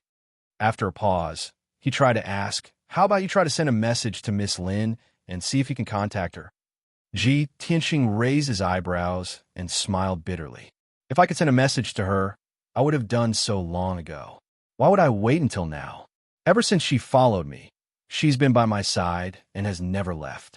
So, I didn't keep her message. Chao Qingyu was startled and smiled bitterly. If that's the case, I'm afraid we'll be in trouble. As soon as he finished speaking, Ji Tianxing suddenly frowned, and a bright light flashed in his eyes. Before Chao Qingyu could ask, he landed on the mountain peak below. He leaped across the surrounding forest and landed on a grassland. A dozen millstone stones were scattered on the small grassland. They looked ancient and weathered. Ji Tianxing was silent. He made a gesture with his right hand and sent out beams of divine light into the air in front of him. Whoosh, whoosh, whoosh, whoosh, whoosh. A 5-colored light screen lit up above the grassland, flickering dimly. Seeing this, Chao Qingyu was impressed. He nodded and said, young master, you're right. There really is a formation here. There must be a cave, residence hidden inside. Ji Tianqing only nodded and didn't say anything else. He used a secret technique of the gods' eye and carefully observed the five-colored light screen. In less than 100 breaths, he found a way to break it. Therefore, he made a gesture with both hands and used a formation technique to break the formation. Since he found a cave residence, he had to go in and check it out. Whoosh, whoosh, whoosh. Thousands of divine lights flew back and forth like a rain of arrows and entered the five-colored light screen. Chao Qingyu stood behind Ji Tianqing and carefully observed him. He learned from his experience of formations. Although he was a divine king, he was well aware that his attainments and knowledge in the Tao of formations were far from Ji Tianqing's. Soon, 100 breaths had passed. Ji Tianqing had reached a critical moment in breaking the five-colored light screen. At most, he would be able to break it in a few dozen breaths. However, at this moment, a dazzling divine light came from the sky in the northeast. Whoosh! In the dazzling divine light was a 1,000-foot-long divine warship. The dark golden divine warship was engraved with black patterns and mysterious patterns. It looked mysterious and noble. This was a supreme-grade divine warship. It was extremely fast and emitted powerful waves of divine power. In just 10 breaths, the divine warship flew thousands of miles across the sky and arrived above Ji Tianqing's head. At this moment, the divine warship suddenly stopped and floated at a height of 40,000 feet. Ji Tianqing only glanced at the divine warship and ignored it. He continued to break the formation. Chao Qingyu frowned slightly and secretly stared at the divine warship. In case of danger, he could protect Ji Tianqing. Whoosh! The golden divine warship with black patterns suddenly opened its hatch, and a large group of experts flew out. The leader was an elder with a goatee who wore a purple divine robe and had a sinister aura. Following closely behind him were 4 mighty upper-level divine lords in golden armor. There were also more than 30 middle-level divine lords. They all wore silver divine armor and helmets and held divine spears. These people were all dressed the same, and their actions showed that they were well-trained. Most importantly, the armor in front of their chests was embroidered with the same insignia and patterns. Chapter 33:05. Including the purple-robed elder, a total of 37 divine lords stood high in the sky, looking down at Ji Tianqing and Chao Qingyu. One of the golden armor divine lords saw Ji Tianqing's actions, and his expression changed. He frowned, his face dark, his eyes flashing with killing intent. He cast an inquiring look at the purple-robed elder. Seeing the purple-robed elder nod slightly, he took a few steps forward and shouted angrily at Ji Tianqing. "Who are you? How dare you behave so atrociously here?" However, Ji Tianqing did not even raise his head, ignoring his words and continuing to break the divine array. Chao Qingyu merely raised his eyelids, his expression indifferent. That high divine lord was disregarded and only felt incomparably humiliated. In his anger, he waved his hand and led the 32 middle-level divine lords to land on the mountain peak. "Bastard, I'm talking to you. Are you deaf? Stop casting immediately, or we'll kill you." With his angry shout, the 32 middle-level divine lords drew their weapons and surrounded Ji Tianqing and Chao Qingyu.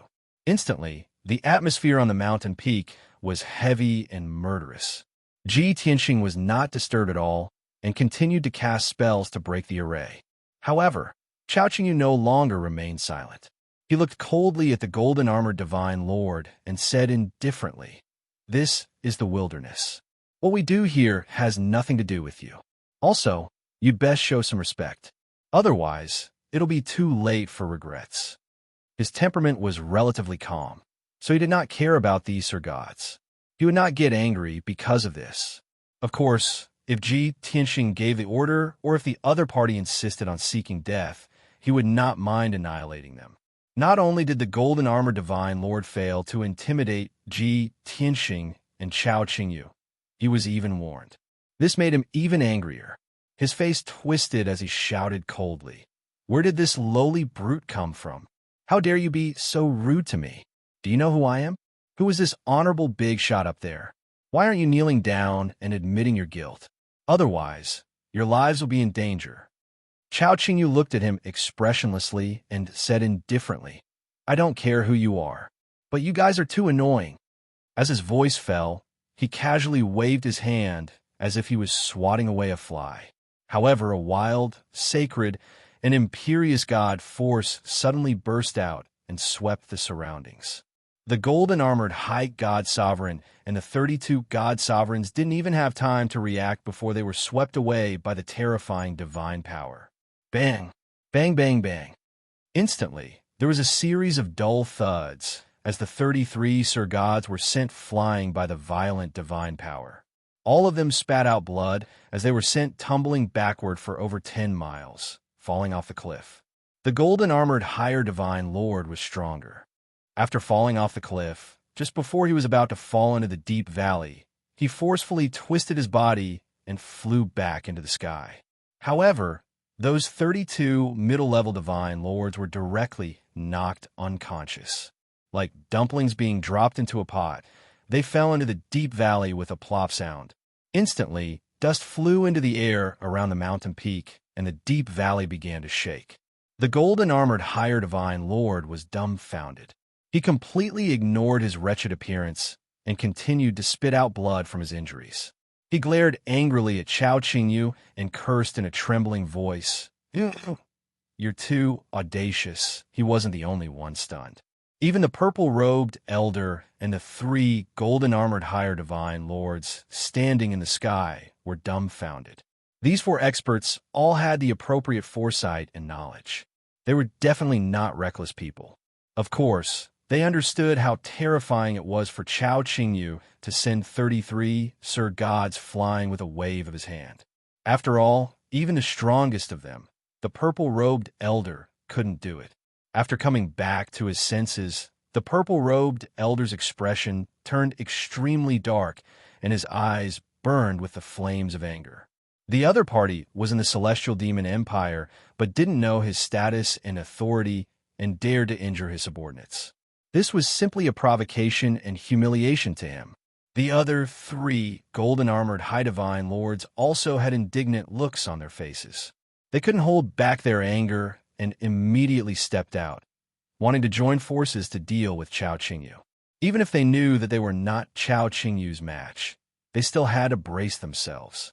However, just as the 4 Higher Divine Lords gathered and drew their weapons at the same time, wanting to join forces to deal with Chao Qingyu, only to hear a soft swoosh.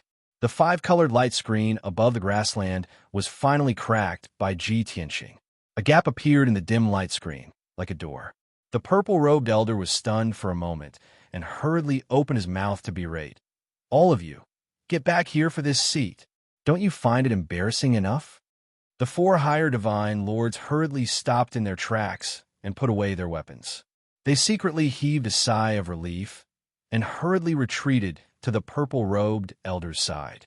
Not only did they not have to send themselves to death, they could also display their loyalty. This feeling was really too good. Of course, after this incident, they were even more loyal. "Go and wake up those trash. Don't embarrass this seat." The purple-robed elder ordered 2 of the Higher Divine Lords with a black face. The 2 of them acknowledged the order and hurriedly flew to the deep valleys on both sides of the mountain peak to wake up those unconscious middle Divine Lords. At this moment, Ji Tianxing and Chao Qingyu had yet to enter the cave abode. The 2 of them raised their heads and looked at the purple-robed elder expressionlessly. The purple-robed elder looked down at the 2 of them and said with a dark expression, "Although your strength is extraordinary, don't forget that this is the territory of the Celestial Demon Empire. It's better to keep a low profile when walking here. Otherwise, you will definitely not be able to move an inch." Although the purple-robed elder's words had a strong threat, he had endured it. However, this meant that he had swallowed his anger and would not continue to pester her. He was about to leave. The purple-robed elder knew that the cave abode Ji Tianxing opened was the Lin family's cave abode. He was more interested in the Lin family's cave abode because it might be useful in the future. But right now, he had more important things to do and could not waste time here. Moreover, That god race man in green robes was terrifyingly powerful, and his methods were unfathomable. If a conflict really broke out, the outcome would be unbearable. Therefore, after leaving behind these harsh words, the purple-robed elder led the many divine lord guards and quickly flew over the mountain peak. The purple-robed elder was at the front, and the 4 higher divine lords in golden armor followed behind him. At the very back of the group were the 32 severely injured middle-level divine lords who were still in a daze. Ji Tianxing and Chao Qingyu stood on the grass and watched the group leave. They only retracted their gazes when the group disappeared over the horizon. Ji Tianxing said with a calm expression, "This group of people is extraordinary, and they are wearing standard armor. They seem well-trained.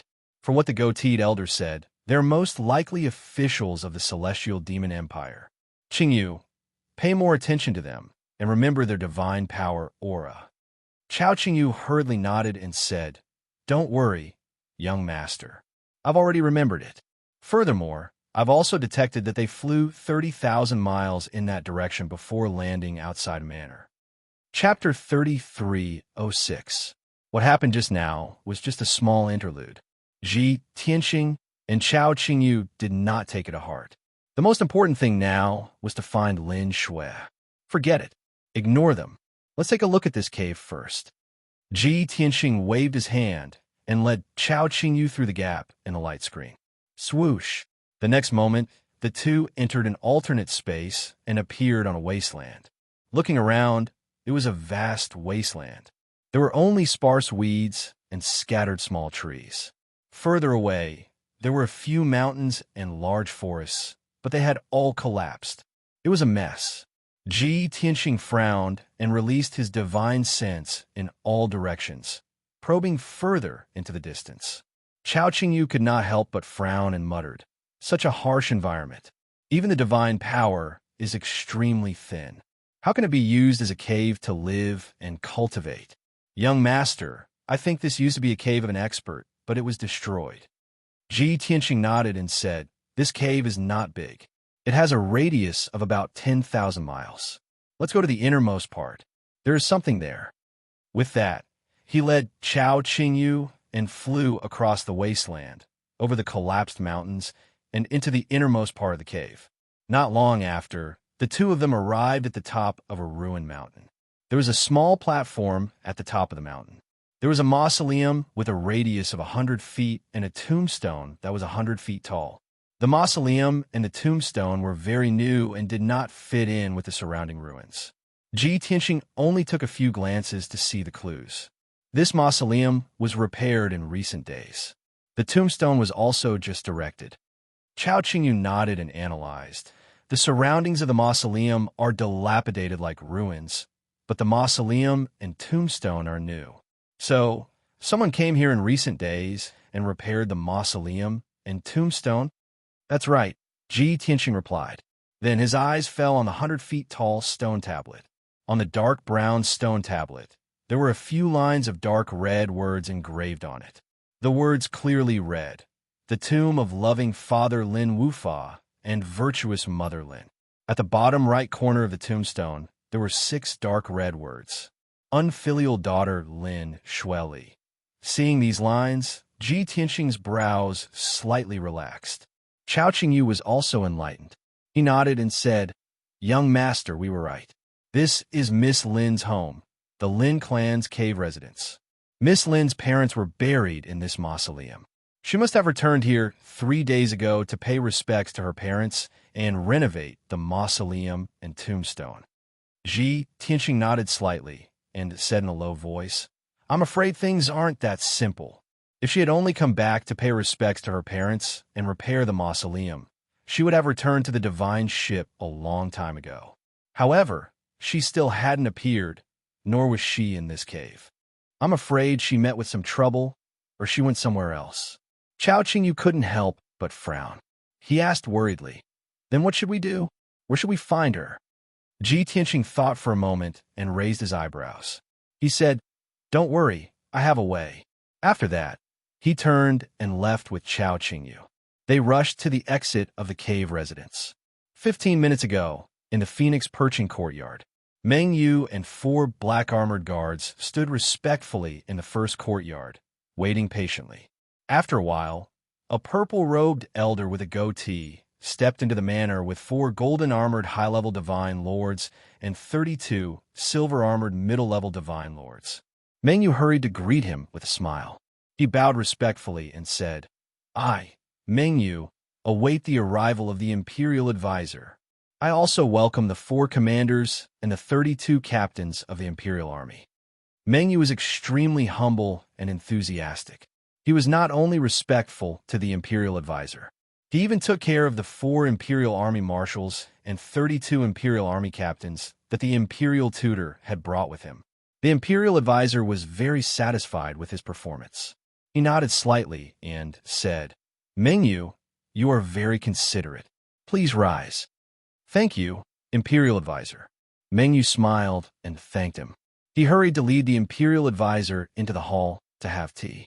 Throughout the entire process, he nodded and bowed with a flattering expression, not feeling the slightest bit of shame. The 4 Imperial Army marshals secretly sneered. The 32 captains of the Imperial Army were originally seriously injured and in a bad state. They were depressed. Now that they saw Meng Yu's attitude and how respectful he was to them, they felt much better. After the Imperial Advisor sat down, he wasn't in the mood to drink tea. He asked directly, "Meng Yu, is Lin Shui still in this manner? Did she notice anything unusual?" Meng Yu hurriedly bowed and answered with a smile, "Imperial Advisor is wise. Lin Shui is not stupid.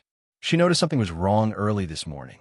She brutally broke through the defensive formation and escaped from the manor. However, I was prepared and came in time to intercept her. Now, she is bound by the soul-suppressing chain and suppressed in the secret chamber of the underground palace." "Very good." The Imperial Advisor was obviously relieved. He hurriedly got up and walked out of the hall. "Let's go. Take me to find her now." Meng Yu was startled and hurriedly persuaded. "Imperial Advisor, you don't have to worry. Lin Shui is seriously injured and sealed by me. It's impossible for her to escape. You are a noble and peerless 10,000 vehicle body. How can I let you go to the dark underground palace to find her? Please wait here for a moment. I will bring her up and hand her over to you." The Imperial Advisor thought for a moment and felt that he was too impatient. He was not calm and dignified enough. So, he pretended to cough twice and deliberately put on a calm and dignified posture. He nodded and said, "Well, Meng Yu is considerate. Go and do it." Meng Yu hurriedly bowed and retreated. He hurriedly rushed to the secret chamber of the underground palace. In less than 100 breaths of time, he carried Lin Shui, who was covered in blood and in a sorry state, back to the hall. Plop! Meng Yu did not have any tender feelings for the fairer sex. He threw Lin Shui heavily on the ground and reported to the Imperial Advisor, "Imperial Advisor, I have brought Lin Shui here. Please deal with her." As soon as he saw Lin Shui, the Imperial Advisor's eyes were fixed on her and could not move away. "Well, you can leave." He waved his hand and let Meng Yu step aside. He looked at Lin Shui with a dignified gaze. At this time, Lin Shui was tightly bound by the soul-suppressing chain. Her divine power was also sealed. She could only sit on the ground and could not resist at all. Her blue dress had long been dyed red with blood, and her long hair was draped over her shoulders, covering her face. Although she was seriously injured, she was not unconscious. She was still conscious.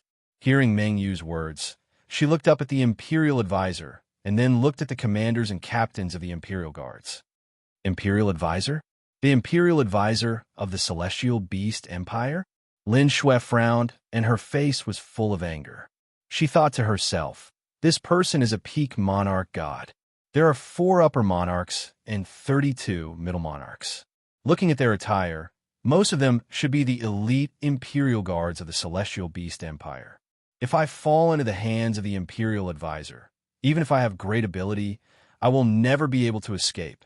It's over, I'm dead for sure." Sword Breaking the 9 Heavens. Chapter 3307. Under such circumstances, Shui Lin's heart was filled with sorrow and despair. The white-robed, black-haired figure in the depths of her mind became clearer and more imposing. At this moment, a thought flashed through her mind. Tianxing, if you could come in time and save me, wouldn't that be great? Of course, this thought was fleeting. She knew that it was indeed a bit reckless of her to return to Double Dragon City. Other than Chao Qingyu, she hadn't told anyone else. Chao Qingyu wasn't familiar with her and wouldn't care about her safety. Now that 3 days had passed, Chao Qingyu must have left Double Dragon City on the divine ship. As for Ji Tianxing, he must still be cultivating in seclusion. Chao Qingyu wouldn't dare disturb him. Even if Ji Tianxing was a peerless genius, he couldn't predict the future. How could he come to Chiefing Court to save her? At this thought, only bitterness and regret remained in Xuelin's heart. At this moment, the advisor waved his hand and sent out a beam of golden light. It blew away Xuelin's messy hair and lifted her chin. Xuelin, raise your head. Let me see you. Even though Xuelin was extremely unwilling. However, the golden divine light held her chin and lifted her head bit by bit, allowing her to look into the eyes of the imperial tutor. Although her expression was gloomy and angry, and her face was stained with blood. However, after the state preceptor observed her for a moment, he suddenly grinned. You really are Sha Yinzi's daughter. You look exactly like her, at least 80% similar.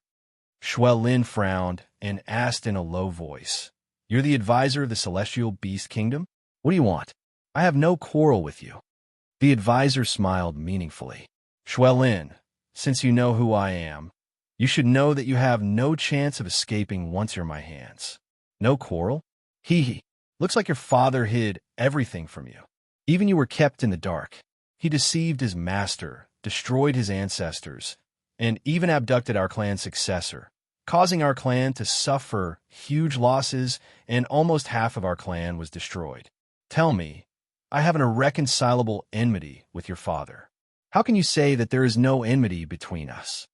Seeing that Xuelin was silent, the national preceptor deliberately pretended to be amiable and said in a gentle tone, However, your father has already received his retribution and is dead. The dead are gone. I will be magnanimous and will not pursue his sins any further. It's just that your mother originally had a bright future ahead of her. She could have become the saintess of our clan and led our clan to glory. Unfortunately, she was muddle-headed and committed an unforgivable sin. She caused our clan to suffer heavy losses and even lost her life. Of course, your parents have already passed away for over 1,000 years, so I don't want to pursue the matter any further. You don't have to hate me so much. Don't worry, I won't hurt you. After all, you and I share the same bloodline of the Rakshasa clan. In terms of seniority, you still have to call me uncle. Xuelin was stunned for a moment. Then she sneered disdainfully. Uncle? Ha ha. I only have father and mother. I don't have any bullshit, uncle. You're even less worthy. The national preceptor's face darkened. The corners of his eyes twitched and a trace of haze flashed across his eyes. An Imperial Guard commander next to him very sensibly raised his palm and shot out a few rays of divine light, slapping towards Xuelin's face. Audacious bitch, how dare you be rude to the national preceptor? Your sin is unforgivable. Slap, slap, slap. Following a few crisp slaps, Xuelin's cheeks immediately swelled and bled. Blood also flowed out of her mouth and nose. The national preceptor waved his hand hypocritically and said with a compassionate attitude, Forget it. Commander Wu, you step back. No matter how disobedient Xuelin is, she is still a disciple of our clan. How can I bear to blame her? Xuelin watched his performance and ridiculed mercilessly, Old thing, don't pretend here. It's really disgusting. You let Mengyu capture me. What scheme do you have? Don't tell me that you want to acknowledge me as your family. That will only make people laugh their heads off. The national preceptor was so angry that his eyebrows twitched. His face was as black as the bottom of a pot. He finally understood Xuelin's character. He could only suppress his anger and said in a deep voice, I just said that you don't have to worry. I won't kill you. I came to Double Dragon City this time to take you away and acknowledge your ancestors. Bah! Xuelin said fiercely, Don't be so self-righteous. My parents are dead. I have no relatives, and I'm not from the Rakshasa clan. You just hate my parents, but you don't have a chance to take revenge, so you take it out on me. If you want to torture me to relieve your hatred, you'd better give up. I would rather kill myself than let you have your way." The national preceptor immediately sneered and said confidently, "I don't want to say it again. You're my hands. Your life is no longer in your hands. If you accept your fate, you'll suffer less. If you're stubborn, don't blame me for being ruthless." Then, the national preceptor formed a divine spell with his right hand and activated all his power. He struck out a dazzling divine seal. Swoosh! The complicated and mysterious seal drilled into Xuelin's forehead like a special symbol. Xuelin realized that something was wrong. She wanted to dodge and resist, but she couldn't. After entering her forehead, the special mark that was flickering with blood-colored light merged with her godhead and hid itself. Although the special symbol didn't erupt with power for the time being, she didn't know what effect or threat it had. But Xuelin didn't need to guess to know that it could control her life and death. She glared at the national preceptor and cursed angrily. "Damn bastard, you're despicable and insidious." However, the verbal attack was useless. The national preceptor wasn't angry. He even sneered proudly. "Little girl, accept your fate. Your life and death, as well as your fate, are all in my hands. Obey my orders obediently. It'll be good for you and me." "Ha ha!" Laughing, the national preceptor stood up and walked out of the hall. 4 imperial guards hurried to follow. 2 of them followed the national preceptor, and the other 2 escorted Xuelin. Mingyu also hurried to follow. He bowed and said, "I'll send you off, national preceptor." It seemed like he was sending the national preceptor off, but in reality, he was reminding the national preceptor not to forget his contribution. The national preceptor walked to the entrance of the hall and stopped. He didn't turn around and said in a dignified tone, "Mingyu, you've done a great job this time.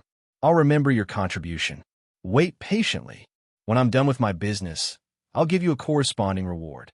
Hearing this, Mingyu seemed to have eaten a pill of reassurance. He said with a face full of joy, "Thank you, national preceptor, for your help. I'll be loyal to you even if I have to sacrifice my life." The national preceptor couldn't be bothered to listen to his nonsense. He waved his sleeves and stepped out of the hall. Not long after, everyone left the phoenix perching courtyard and boarded the 1,000-feet-long divine ship. They left as fast as lightning. Chapter 33:08. Mengyu stood at the entrance of perching phoenix courtyard with 4 guards, watching the imperial advisor's divine warship leave. It was only when the divine warship disappeared into the horizon that he retracted his gaze, the smile on his face fading away. He frowned and muttered to himself, "Strange, why is the imperial preceptor flying south? He should be heading north to return to the imperial city, but he's flying south. Doesn't that mean he has to leave the empire and enter the Cloud-Yang region in the south?" Mengyu's face darkened when he suddenly thought of this question. He cursed under his breath. "Damn it. That damned old fox. He's most likely bringing Lin Shui to the Cloud-Yang region to deal with the Rakshasa tribe. Once he's done with the Rakshasa tribe, he'll return to the imperial city of the Celestial Beast Empire and help me become a princess.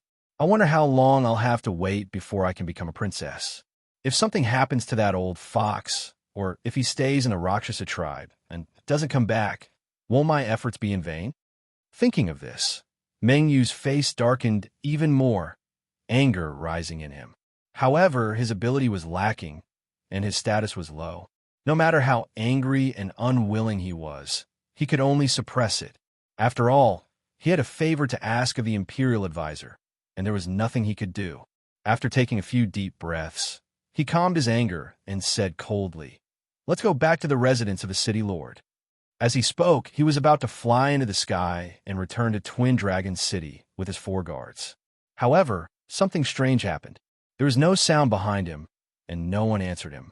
Puzzled, he turned around subconsciously, only to find that the 4 black-armored guards were gone.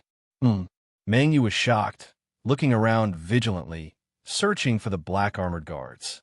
At this moment, a few black shadows descended from the sky and landed beside him, stirring up a cloud of dust on the ground. Meng Yu looked down and saw 4 lifeless corpses lying on the ground. Even though there wasn't a single wound on their bodies, not even a drop of blood could be seen. Their deities had long been shattered, and their souls had been obliterated. There was no doubt. These 4 corpses were his most loyal bodyguards. Meng Yu froze, his face pale, and cold sweat broke out on his forehead. For second-level Divine Lord Realm guards, being killed was not considered a very horrifying thing. The real horror was that the 4 guards had been killed right beside him. They had died without a sound, and he was completely unaware of it. From this, it could be seen how powerful the person who attacked was. Who? Who was it? Come out. Meng Yu pulled out the divine sword with a heart full of fear, tensed up all the nerves in his body, and searched around for traces of the enemy.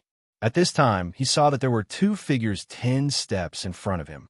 One of them was a handsome young man in a white robe with a head full of black hair, and the other was a tall and ordinary-looking God Clan man. The 2 of them, one in front and one behind, stared at him expressionlessly like master and servant. Meng Yu immediately tightened his grip on the divine sword. He stared sharply at the white-robed youth and asked in a deep voice, "Who are you? Why did you assassinate my guards? I don't know you, so I don't think I have any grudges with you, right?" Without a doubt, the 2 people who suddenly appeared were Ji Tianxing and Chao Qingyu. When the 2 of them left the Lin family cave mansion, they went to Double Dragon City and sneaked into the City Lord mansion. Ji Tianxing planned to control the Double Dragon City Lord and interrogate him for clues and information about Lin Shui. If the other party didn't know, he would order the Double Dragon City Lord to use all his power to find Lin Shui. After all, the Double Dragon City Lord was a local tyrant. He could mobilize countless spies and informants. But unfortunately, the Double Dragon City Lord was not in the City Lord's mansion. Ji Tianxing caught the housekeeper and used a little trick to interrogate the whereabouts of the Double Dragon City Lord. Knowing that the Double Dragon City Lord was in the Phoenix Perching Court, he remembered that the purple-robed elder and many Imperial guards had entered the Phoenix Perching Court. So, he and Chao Qingyu hurried to the Phoenix Perching Court. The 2 of them hid in the dark and investigated the situation in the main hall. At that time, Lin Shui was bound by bronze chains and sat paralyzed in the main hall, covered in blood. The Imperial advisor made a special mark and injected it into Lin Shui's godhead, controlling her life and death. Chao Qingyu wanted to attack decisively and force his way into the main hall to save Lin Shui. But Ji Tianxing noticed the abnormality and realized that this matter involved a lot of people and was complicated and strange. So, he and Chao Qingyu hid in the dark and continued to observe. It wasn't until the Imperial advisor left with Lin Shui that he and Chao Qingyu showed up and killed Meng Yu's 4 guards. At this moment, the 2 of them looked at Meng Yu with cold and merciless eyes, as if they were looking at a dead man.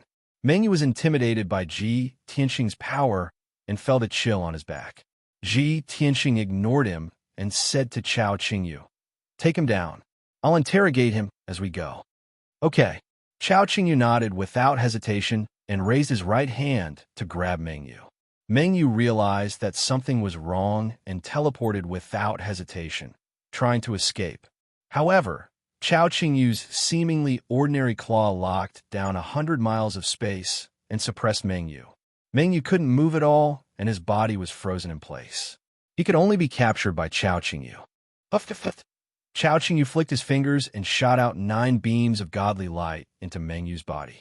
Suddenly, Meng Yu's godly body, godhead, and godly power were sealed as if he had been petrified.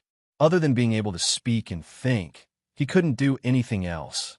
Chao Qingyu took out the Imperial-level ship and followed Ji Tianxing into the ship. Then, he drove the ship away from the Perching Phoenix Court and flew south as fast as lightning to catch up with the Imperial advisor and Lin Shui. He handed Meng Yu over to Ji Tianxing, and Ji Tianxing took him to a dark secret room. Plop! Ji Tianxing threw Meng Yu on the ground, then casually pulled over a divine jade chair and sat down in an imposing manner. He stepped on Meng Yu's face with one foot and looked down at Meng Yu. He said coldly, You are the Double Dragon City Lord? I don't like to waste time. Tell me honestly, what is your relationship with Lin Shui? Why did you become the Imperial Advisor's lackey and murder Lin Shui? You only have one chance to answer after you think it through. If there is any falsehood, I will make you regret being born into this world. Although Ji Tianxing didn't get angry, the invisible pressure made Meng Yu very frightened, and cold sweat broke out all over his body. He showed a pleading look and begged with a sobbing voice, "Senior, please forgive me. Please don't be angry. I have no enmity with Lin Shui, and I don't want to harm her, but I have no choice but to follow orders." Before Meng Yu could finish, Ji Tianxing's eyes turned cold. He flicked his right hand and shot out a ball of purple fire into Meng Yu's right palm. Suddenly, his entire right palm burned fiercely, and his flesh and bone turned to ashes.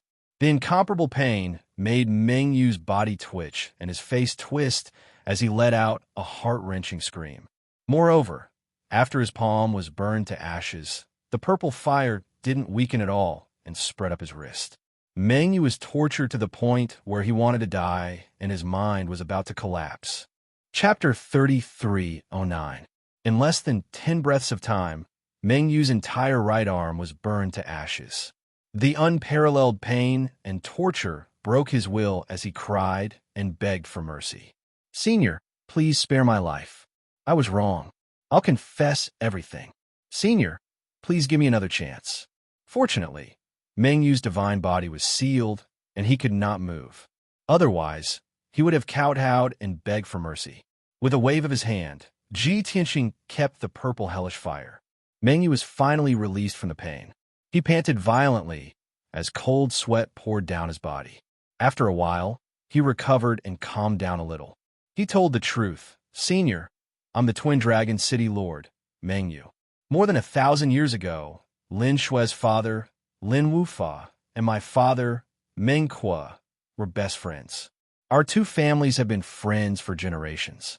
Under the threat of pain and death, Meng Yu confessed his identity, his relationship with Lin Shui, and the origin of the hatred. After he finished, Ji Tianxing frowned and asked, Lin Wufa betrayed his master and ancestors? Lin Shui's mother, Sha Yinzi, is the Rakshasa tribe's saint? What's going on?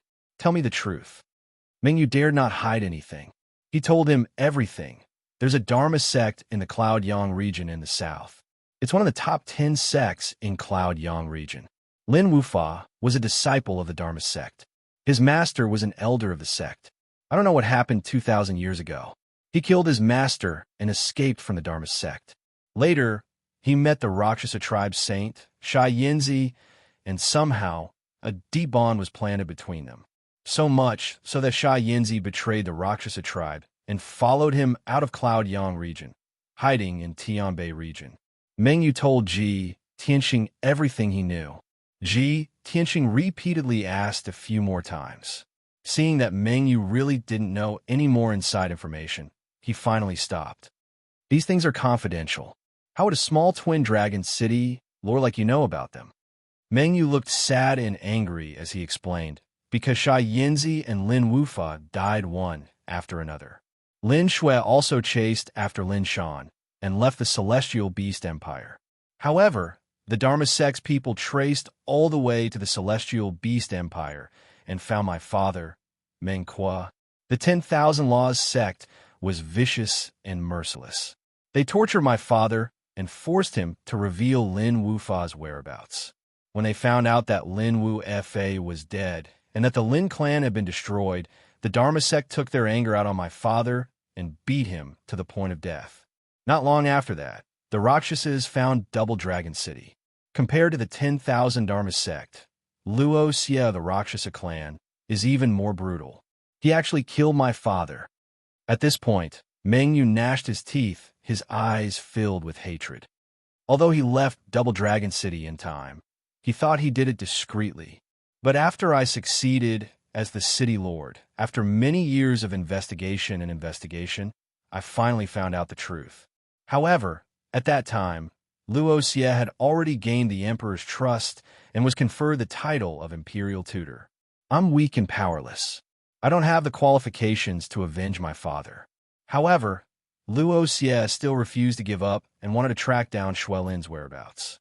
Therefore, he returned to Double Dragon City as the national advisor and recruited me to work for him to monitor the residents of the Lin family.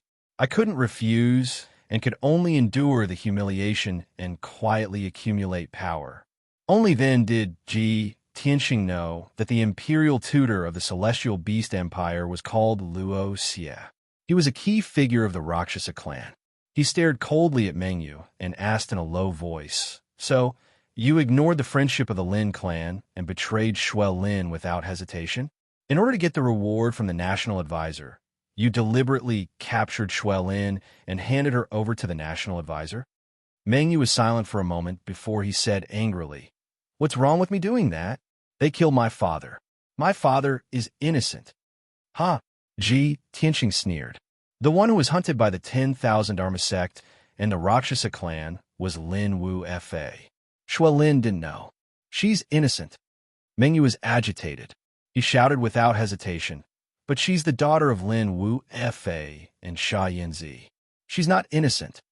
Ji Tianxing looked at him expressionlessly. His eyes were cold as he said indifferently, "If that's the case, then you can die." As his voice fell, he slowly raised his right hand and pressed it on Mengyu's head. Mengyu's face turned ashen. He asked in a panic, "Why?